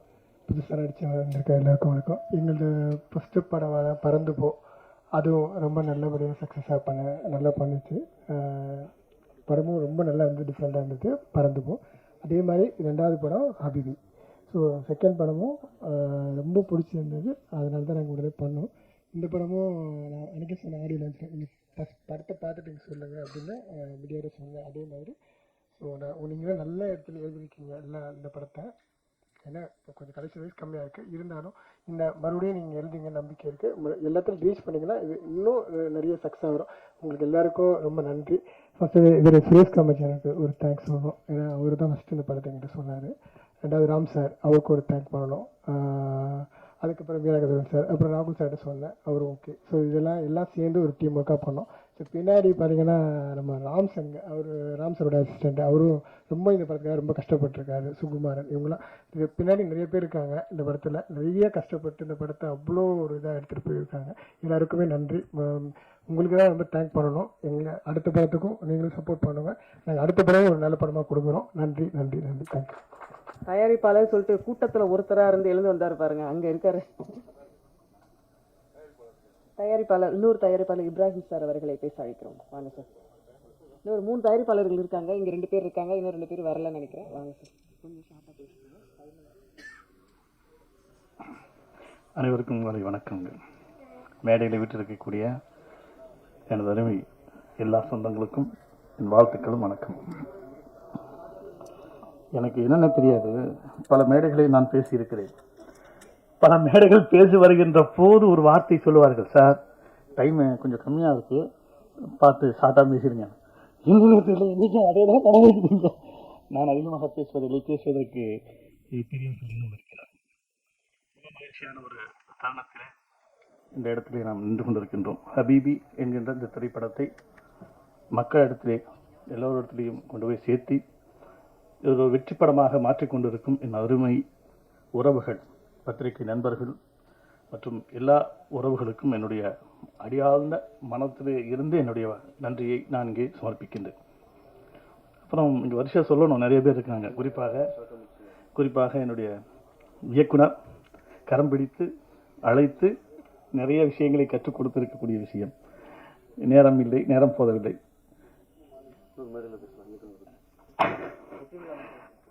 மகிழ்ச்சியோடு எல்லோருக்கும் நன்றியை தெரிவித்து நான் விடைபெறுகிறேன். நன்றி.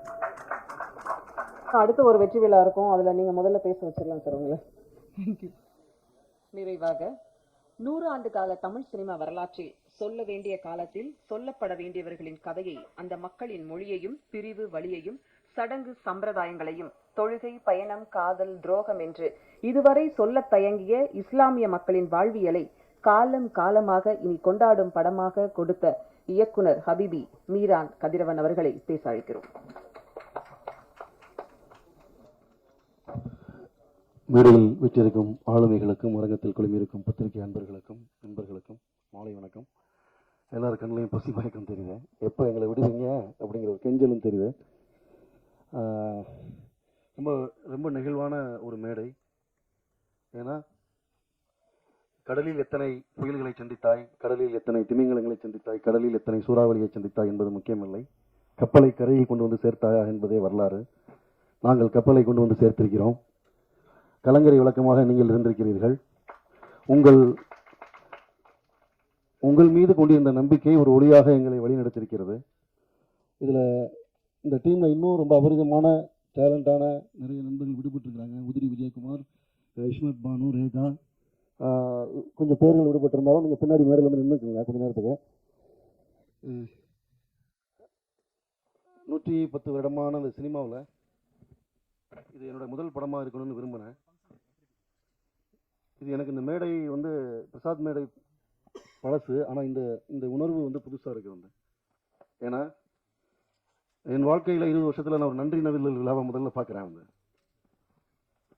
என்னுடைய வாழ்க்கையில் என்னோட கைகளை பிடித்து கொண்டு இப்படி ஒரு படம் செய்து விட்டீர்கள் என்று கண்ணீர் மல்க என்னை ஆற தழுவி கொண்டு தேம்பி தேம்பி அழுவும் ரசிகர்களை முதலில் பார்க்கிறேன். உங்களுக்கு என்ன செய்ய வேண்டும் நீங்கள் சொல்லுங்கள், நாங்கள் உங்கள் பின்னால் இருக்கிறோம் என்று ஒரு பெரிய கூட்டம், ஒரு நம்பிக்கை வார்த்தை சொல்லுகிற கூட்டத்தை நான் இப்போது முதலில் பார்க்கிறேன். கஸ்தூரி ராஜா இன்னும் ஒரு பழம்பெரும் அனுபவம் கொண்ட ஒருவர். என்னை குரு என்று சொல்ல எனக்கு கொஞ்சம் கூசத்தான் செய்து கேட்கும்போது, ஆனால் அது எனக்கு முதல் முறையாக இருக்கிறது. நிறைய பேருக்கு நன்றி சொல்லணும். முதல்ல வந்து நான் வந்து சினிமாவை இப்போ யூடியூப்பை பார்த்தா தெரியும், 2 துப்பாக்கி கொடுத்தா என்னை 4 முறை சுற்றுறதுக்கு ஒரு குரூப் தெரிஞ்சிட்டு இருக்குது, சினிமா ஹராமா இல்லையான்னு. அப்படியான சூழலிலிருந்து நான் சினிமாவுக்கு வருவதற்கு என்னை அனுமதித்த என்னுடைய அம்மா நல்ல மீராள், அம்மாவுடைய பேர் தான் நான் மீரா வச்சுருக்கிறேன். என்னுடைய அம்மா நல்ல மீரா, என்னுடைய தந்தை ஆசிரியர் அப்துல் ஹமீத், என்னுடைய சகோதரர்கள் முகமது மைதீன், அபுல் ஹுசைன், நானும் என் தம்பியும் ட்வின்ஸ், என்னோட பேர் அபுல் ஹசன், அவர் அபுல் ஹுசைன். என்னுடைய கடைக்குட்டி தம்பி சையத் அலி பாஷா, என்னுடைய அக்காக்கள் ஜன்னத்து சபுரால், பீமால் பேகம். இந்த குடும்பத்துக்கு முதல்க நன்றி. பிறகு சென்னையில் நான் வந்து இன்னைக்கு இந்த இவ்வளோ தூரம் எல்லாரும் சொல்கிறாங்கல்ல, இந்த போராட்டத்துக்கு ரொம்ப பலமாக இருந்தது என்னுடைய மனைவி ஜென்னி மார்க்ஸ், என்னுடைய மகள் ஹயாமரியம். மேடைக்கு வாங்க. ஜென்னி மார்க்ஸ் அவங்க வந்து நாங்கள் ஒரு கம்யூனிஸ்ட் குடும்பத்தை சேர்ந்த ஒரு குடும்பத்தை சேர்ந்தவங்க. ஹயா அவங்களுக்கு இது முதல் மேடை.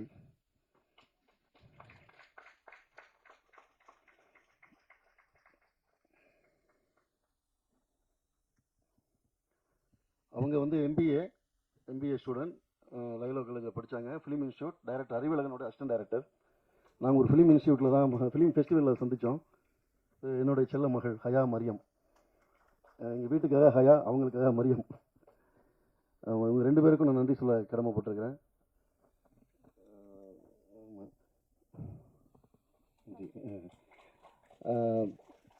பிறகு இந்த பொண்ணை நடிக்க சொன்ன நடிக்க மாட்டேன்ட்டாங்க. இந்த படத்தில் கடைசி அவரை ஹயா மரியம்ங்கிற பேர் இவங்க பேர் தான். அவங்க சொன்னாங்க என்கிட்ட, எப்படி என்னோட பர்மிஷன் இல்லாமல் நீங்கள் பேரை வைக்கலான்னு. சாரி.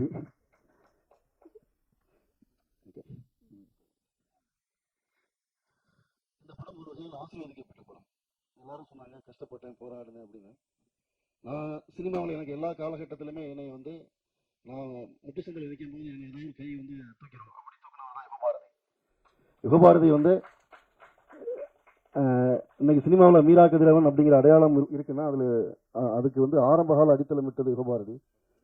யுகபாரதி வந்து அவங்க அம்மா ஆக்கி போட்ட சோத்துல எத்தனையோ நாட்கள் நாங்கள் பசியாறி இருக்கிறோம். அவங்க அப்பா வந்து கம்யூனிஸ்ட், அவர் அப்படிதான் ராஜமுருகன், அவங்க அண்ணன் சரவணன், குரு, அங்கேருந்து நிறைய நண்பர்கள் உருவானாங்க. இப்போ இந்த படத்தில் கூட வந்து யுகபாரதி வந்து ரொம்ப ஸ்பெஷலாக வந்து எப்படியுமே ஒரு அம்மா வந்து தன் பிள்ளைக்கு, செல்லமான பிள்ளைக்கு 2 துண்டு கறி துண்டு எக்ஸ்ட்ரா வைப்பாங்கல்ல ஒளிஞ்சிருந்து, அது மாதிரி ரொம்ப ஸ்பெஷலான பாடல் எனக்கு எழுதி கொடுத்தாரு யுகபாரதிக்கு. அப்புறம் மேடையில் இருக்கக்கூடிய எல்லா நடிகர்களுக்கும் தனித்தனியாக பேர் சொல்ல நேரம் இல்லை, யாரும் கோச்சிக்காருங்க. ரேகா, இஸ்மத், தனஸ்ரீ, ஈஷா, அனு, எல்லாருக்குமே, Karthik Mehta, editor, Appuni Sajan, Rizwana costume designer, இந்த படத்துடைய காஸ்டியூம் எல்லாருமே பாராட்டினாங்க. அவங்க தான் மலர்.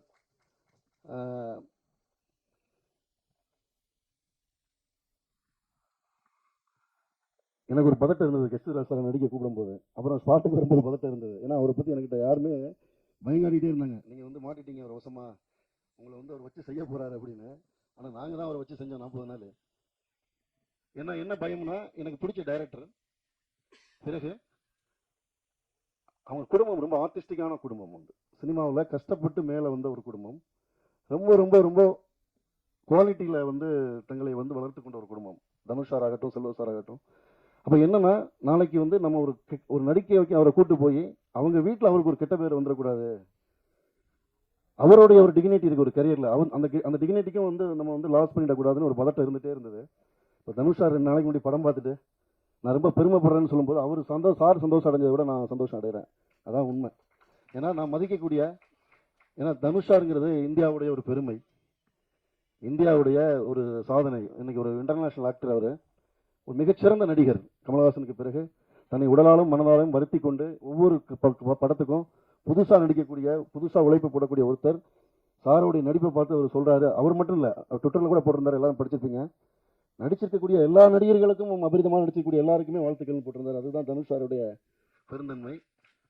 தனுஷ் சாருக்கும் இந்த மேடையில் நான் நன்றி சொல்லிக்கிறேன். வந்து சார் உங்களுடைய குடும்பத்தார் மேடம், அவங்கெல்லாம் வந்து ஒவ்வொரு முறையும் மேடம்கிட்ட பேசும்போது எங்கள் அம்மாட்ட பேசுகிற மாதிரி இருக்கும். வந்து அவங்க வந்து அவ்வளவு தன்மையாக, அவ்வளவு வந்து கன்சர்னாக பேசுவாங்க. ரொம்ப சந்தோஷப்பட்டு இது அவங்க பேசினாங்க. ரொம்ப நன்றி. நாங்கள் வந்து நாகூர் ஹனீஃபாவுடைய பாடலை வந்து இந்த தலைமுறைக்கு கொண்டு போய் சேர்க்கணுங்கிறதுக்காக நாங்கள் பாடலை எழுதும்போது நான் கூட அந்த பாடலில் சில வரிகளுக்கு தயங்கினேன். யுகபாரதி தான் வந்து இல்லை அது அப்படி தான் இருக்கணும்னு ரொம்ப போல்டாக வந்து சில வரிகளை எழுதினார். ஏன்னா யுகபாரதியை பொறுத்த வரைக்கும் எப்படின்னு கேட்டிங்கன்னா வந்து ஹதீஸுகளை, குரானை, இந்த முனாஜத்துகள், இஸ்லாமிய இலக்கியங்களை ரொம்ப தீவிரமாக படித்த ஒருத்தர். அதனால் அவருக்கு இந்த படத்தில் வந்து நான் கேட்காமலே நிறைய இன்புட்ஸ் தர முடிஞ்சது. அதை வந்து முன்னாள் முதலமைச்சர் மு க ஸ்டாலின் அவங்க ரிலீஸ் பண்ணாங்க. அது ரொம்ப எங்கள் படத்துக்கு கிடைச்ச பெருமையாக நினைக்கிறோம். வந்து இந்த நேரத்தில் வந்து மு க ஸ்டாலின் மற்றும் திமுகவை சேர்ந்த அத்தனை அமைச்சர்களுக்கும் நன்றி.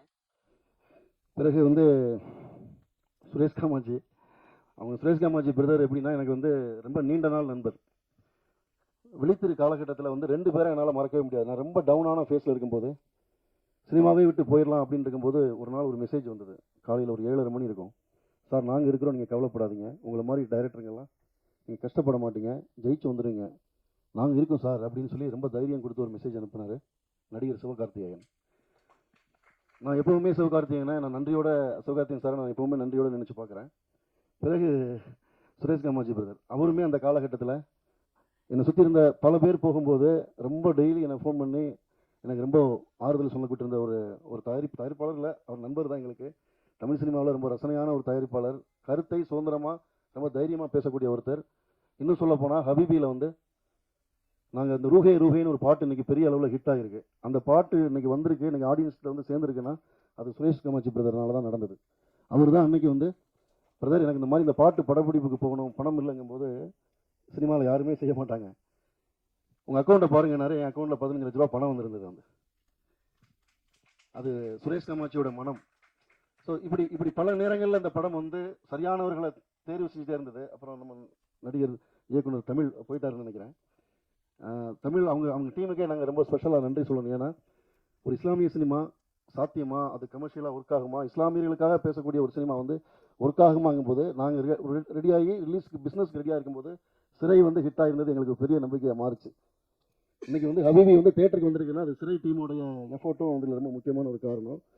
அது தமிழ் அவங்களுக்கும் டைரக்டர் சுரேஷ் ராஜகுமாரிக்கும் ப்ரொடியூசர் லலித் சாருக்கும் அது நடித்த அந்த டீமில் இருந்த எல்லாருக்குமே இந்த நேரத்தில் எங்கள் டீம் நன்றி கடன் போட்டிருக்கிறோம். வந்து கசாலியனன், சாகுல் சார், மஷூக், மதியெல்லாம் பார்த்தீங்கன்னா ரொம்ப முக்கியமான ராம் சாரோடைய அசிஸ்டன்ட். அவர் ஆக்சுவலி எடிட்டிங்கில் நாங்கள் நிறைய டைம் எடுத்துக்கிட்டோம் அந்த படத்துக்கு. ஏன்னா வந்து ஒரு 45 வருஷ கால வாழ்க்கையை சொல்லணும், ஆனால் டைம் 2 மணி நேரம் 10 நிமிஷத்தில் சொல்லணும்.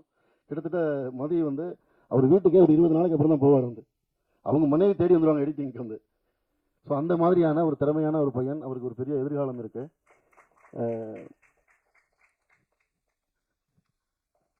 அப்புறமா பத்திரிகைக்காரர்கள், நான் பத்திரிகையாளர்களுக்கு தனியாக சொல்லணும் இல்லை, அது என்னுடைய குடும்பம் தான்.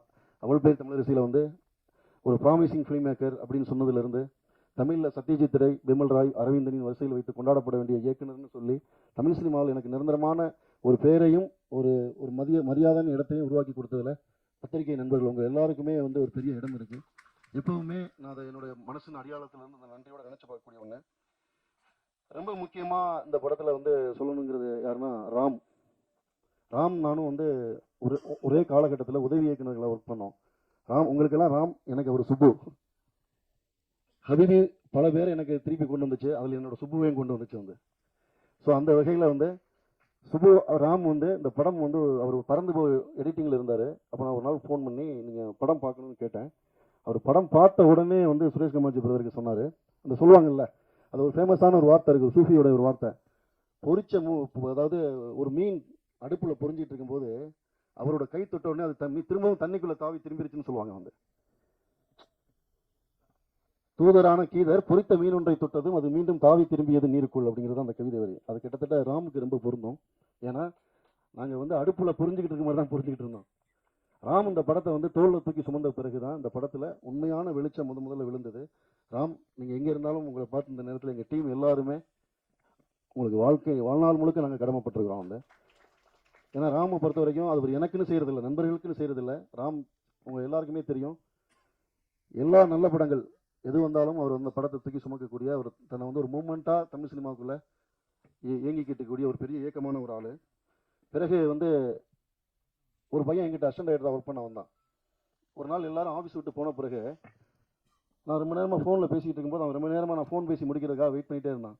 சார் உங்ககிட்ட பேசணும் அப்படின்னு சொன்னாப்புல. என்ன விஷயம் பேசணும்ப்பா? இல்லை சார் நீங்கள் உயிர்மையில் எழுதின கட்டுரையை படிச்சிருக்கிறேன் அப்படின்னு. ஒரு லாஸ்ட் ஸ்டாண்டாக வந்து பையன் ஒரு உயிர்மையில் எழுதின கட்டுரையை படிச்சிருக்காங்க. எனக்கு கொஞ்சம் சீரியஸாக அந்த பையன் மேலே பார்க்க ஆரம்பித்தேன். அப்புறம் என்னோட எல்லா கதைகளையும் படிச்சிருக்கேன்னாப்புல, அப்புறம் நிறைய புத்தகங்கள் படிச்சிருக்கேன்னாப்புல. அப்புறம் நான் அந்த பையன் மேலே எனக்கு பெரிய மரியாதையே உருவாச்சு. ஏன்னா நிறைய வந்து அவன் எங்கிட்ட வேலை பார்த்தாலுமே என்ன பண்ணுவான்னா ராமோடைய அஸ்டண்டாக தான் இருப்பான். வந்து எல்லாரும் எங்கள் இப்போ காலர் டீன் வச்சா அவன் ராமோட காலர் டீன் வச்சுருப்பான். வந்து அந்த ராமோடைய அஸ்டண்டாவும் என்னுடைய அஸ்டண்டாவும் வெற்றிமாறனுடைய அஸ்டண்டாவும் ஒர்க் பண்ண ராமு சங்கு. வா மேலே வா. ராமசிங்கு வந்து முதல்ல எங்கிட்ட அஸ்டண்டாக ஒர்க் பண்ணான்.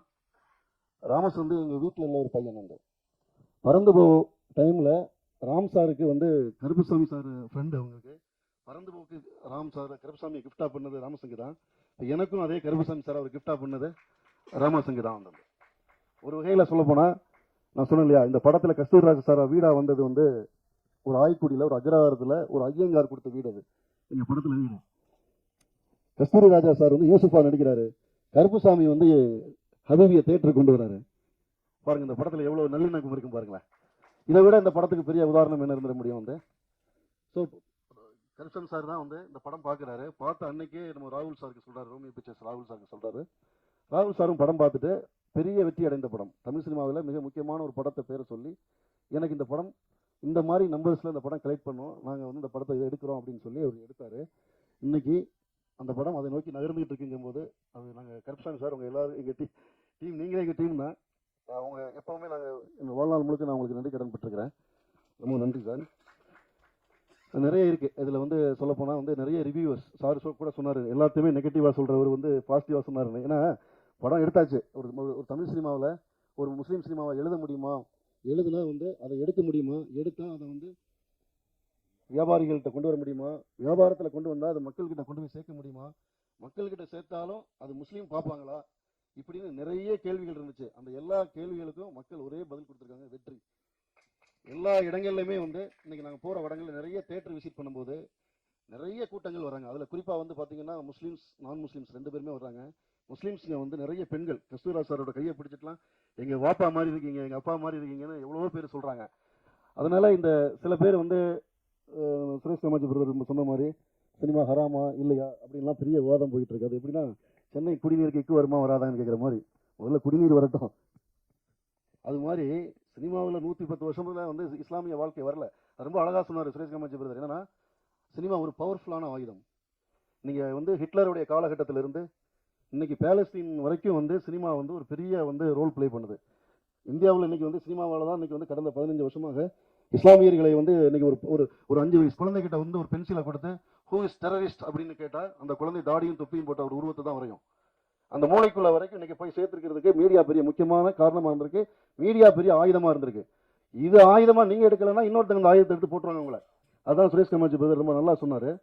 இதை மக்கள் புரிஞ்சிருக்கிறாங்க. இன்னைக்கு இந்த தேட்டருக்கு வந்து கூட்டமாக அலையலையாக வரக்கூடிய மக்கள் புரிஞ்சு மக்கள் ரொம்ப ஃபார்வர்டாக வந்திருக்கிறாங்க. அதனால நாங்கள் வந்து சில பேர் வந்து எனக்கு இந்த பத்வா கொடுக்கறதுக்கு சில பேர், ஏன்னா ஒரு காலகட்டத்தில் டிவி பெட்டி வந்து சாத்தானின் பெட்டின்னு சொன்னாங்க. வந்து இன்னைக்கு அதே டிவி பெட்டியில் தான் வந்து பயான் பேசிட்டு இருக்காங்க இல்லையா. ஒரு காலத்தில் இங்கிலீஷ் ஹராமா இருந்துச்சு, அப்புறம் கொஞ்ச நாள் முன்னாடி வரைக்கும் அப்புறம் இங்கிலீஷ் ஹராமா மாறிடுச்சு. இன்னும் ஒரு 5-6 வருஷத்துல சினிமாவும் ஹலாலா மாறிடும்.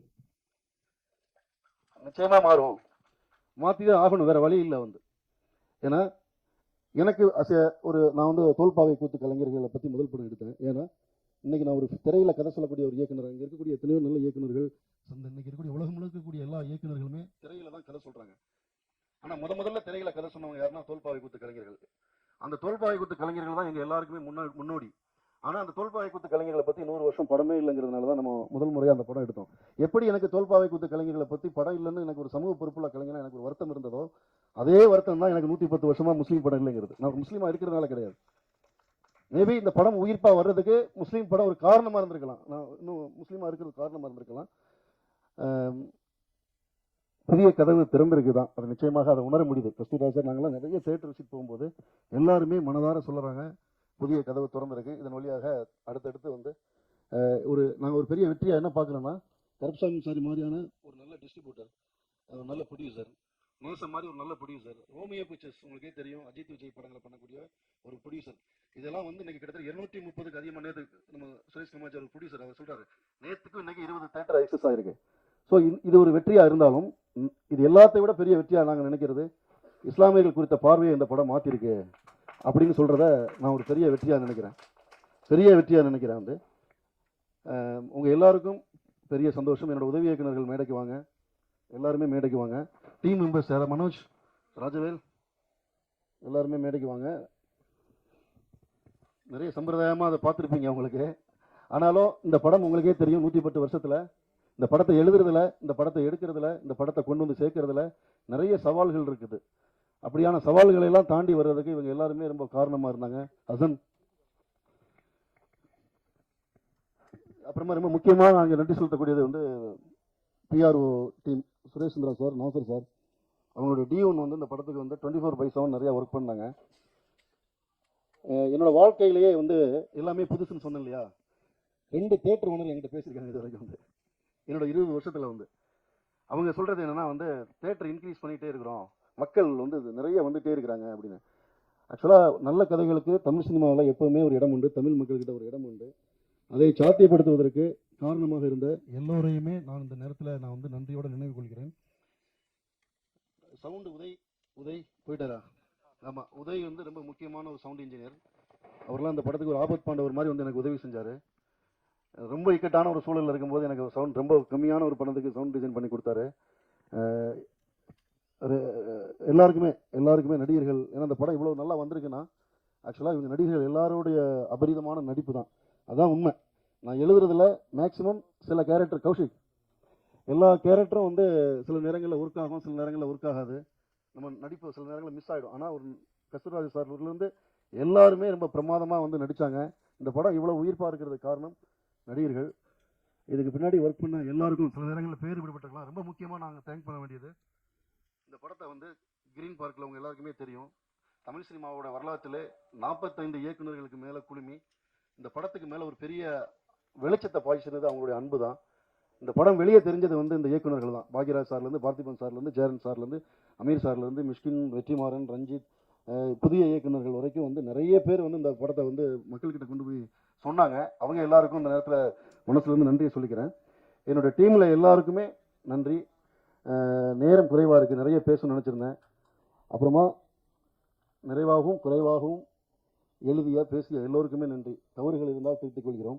அடுத்தடுத்த படங்களுக்கு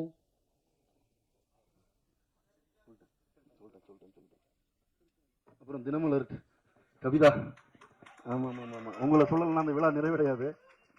நம்ம ரொம்ப சிறப்பான முறையில் தொகுத்துறீங்க. ஆமாம், அப்புறம் இந்த படம் வந்து இந்த படத்துடைய விதை எங்கேருந்து ஆரம்பிச்சதுன்னு நான் யுகபாரதி நண்பர் நல்லா சொன்னார். எனக்கு 20 வருடமாக கனவாக இருந்தது அது. அந்த கனவை சாத்தியப்படுத்துவதற்கு என்னுடன் துணை நின்ற என்னுடைய ஆருயிர் நண்பர் VS முகமது அமீன். நிறைய பேர் இப்போ டைரக்டர் அமீர் சார் கூட கேட்டார், இவ்வளோ ரியல் லொக்கேஷன்ஸ்குள்ள பள்ளிவாசல்னா பள்ளிவாசல், அடக்கஸ்தலம்னா அடக்கஸ்தலம், எப்படி இவ்வளோ ரியல் லொக்கேஷன்ஸ்குள்ள ஷூட் பண்ண முடிஞ்சது அப்படின்னு கேட்டார். அதை சாத்தியப்படுத்தி கொடுத்தது வந்து அமீனும் அவருடைய உறவினர்களும் அந்த குடும்பத்தாரும் அந்த கடலூர் ஊரே இருந்து இந்த படத்தை சாத்தியப்படுத்தி கொடுத்தாங்க.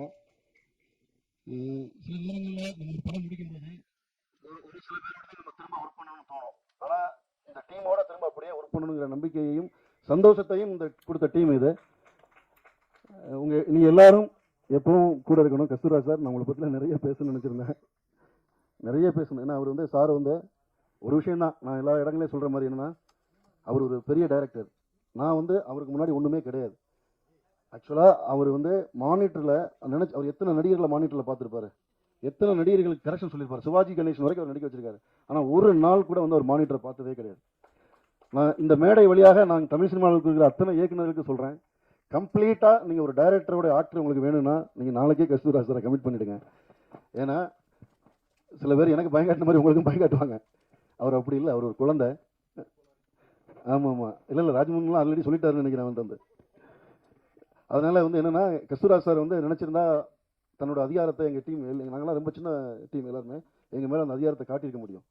ஆனால் அவர் அப்படி இல்லை. வந்து ரொம்ப கஷ்டப்பட்டு தன்னை உடலை வருத்தி மனசை வருத்தி தான் அவர் இந்த ஷூட்டிங் ஸ்பாட்டில் இருந்தார். அவர் வந்த பிறகு தான் ஹபீபியாகவே மாறிச்சு. வந்து எங்களுடைய முதல் ஹபீபியே கஸ்தூர்ராஜா சார் தான். வந்து ஈஷாவை பொறுத்த வரைக்கும் என்னோட நண்பர் தான் அவரை கூட்டு வந்து அறிமுகப்படுத்தார். நண்பருடைய மருமகன் தான் அவர். நான் ஒரு வாக்கு கொடுத்தேன். அந்த தமிழ் சினிமாவில் ஒரு நல்ல இடத்துல கொண்டு வந்து அந்த ஹீரோவா 4 பேர் நல்லா சொல்கிற மாதிரி ஒரு ஹீரோவா கொண்டு வந்து நிப்பாட்டிதேன்னு அந்த வார்த்தையை நான் அந்த வார்த்தையை நான் காப்பாற்றிருக்கேன்னு நினைக்கிறேன். பொதுவாக கொடுத்த வார்த்தையை காப்பாற்றுன்னு நினைக்கிற ஆள் நான் வந்து அந்த வகையில் வந்து ஈஷாவுக்கு நான் அந்த வார்த்தையை காப்பாற்றிட்டேன்னு நினைக்கிறேன். இவ்வளவு நேரம் பொறுமையாக இருந்தவங்க எல்லாருக்கும் நீங்கள் கேமராலாம் ஆஃப் பண்ணிட்டீங்க தெரியும் எனக்கு, இருந்தாலும் நான் பேசி தான் ஆகணும். இரட்டை குழந்தைகள் பிறந்த திரைக்கதையில் வேறு என்ன தான் செய்வது, ஒன்றும் பண்ண முடியாது. எல்லாருக்கும் நன்றி. நீங்கள் எல்லாருமே என்னோட அண்ணன்கள் தான். பர்சனலாக இருக்க எல்லாருமே வந்து தம்பி மாதிரி தான் நினைச்சு எப்பவுமே ஃபோன் பண்ணி பேசுவாங்க. நண்பர்கள் எல்லாருமே நீண்ட காலகட்டமாக பார்க்கக்கூடிய மனிதர்கள். உங்கள் எல்லாருக்கும் இந்த படத்துடைய இன்னொரு வெற்றி விழா ஸ்பெஷலாக வந்து உங்கள் எல்லாரோடையும் உரையாடுறேன். எல்லோருக்கும் நன்றி. ஃபரிதா இவங்க வந்து கஸ்தூரி ராஜா சாரை நாங்கள் முஸ்லீமாக மாற்றினோம்ல, ஃபரிதாவை நாங்கள் முப்படாதியாக மாற்றிட்டோம். மயில்வாகனோட மனைவியாக நடித்தவங்க இவங்க ஃபரிதா. இவங்க சூப்பர் சிங்கருடைய முக்கியமான ஒரு சிங்கர். நிறைய முக்கியமான பாடல்கள்லாம் பாடியிருக்கிறாங்க. ஃபரிதா வந்து முப்படாதையாகவும் கஸ்தூரி ராஜா யூசுஃபாகவும் மாறியது தான் ஹபீபின் அழகு. அதுதான் இந்த நிலத்தின் அழகு. அதுதான் இங்கே இருக்கக்கூடிய மக்களின் அன்பின் அழகு. எல்லோருக்கும் நன்றி.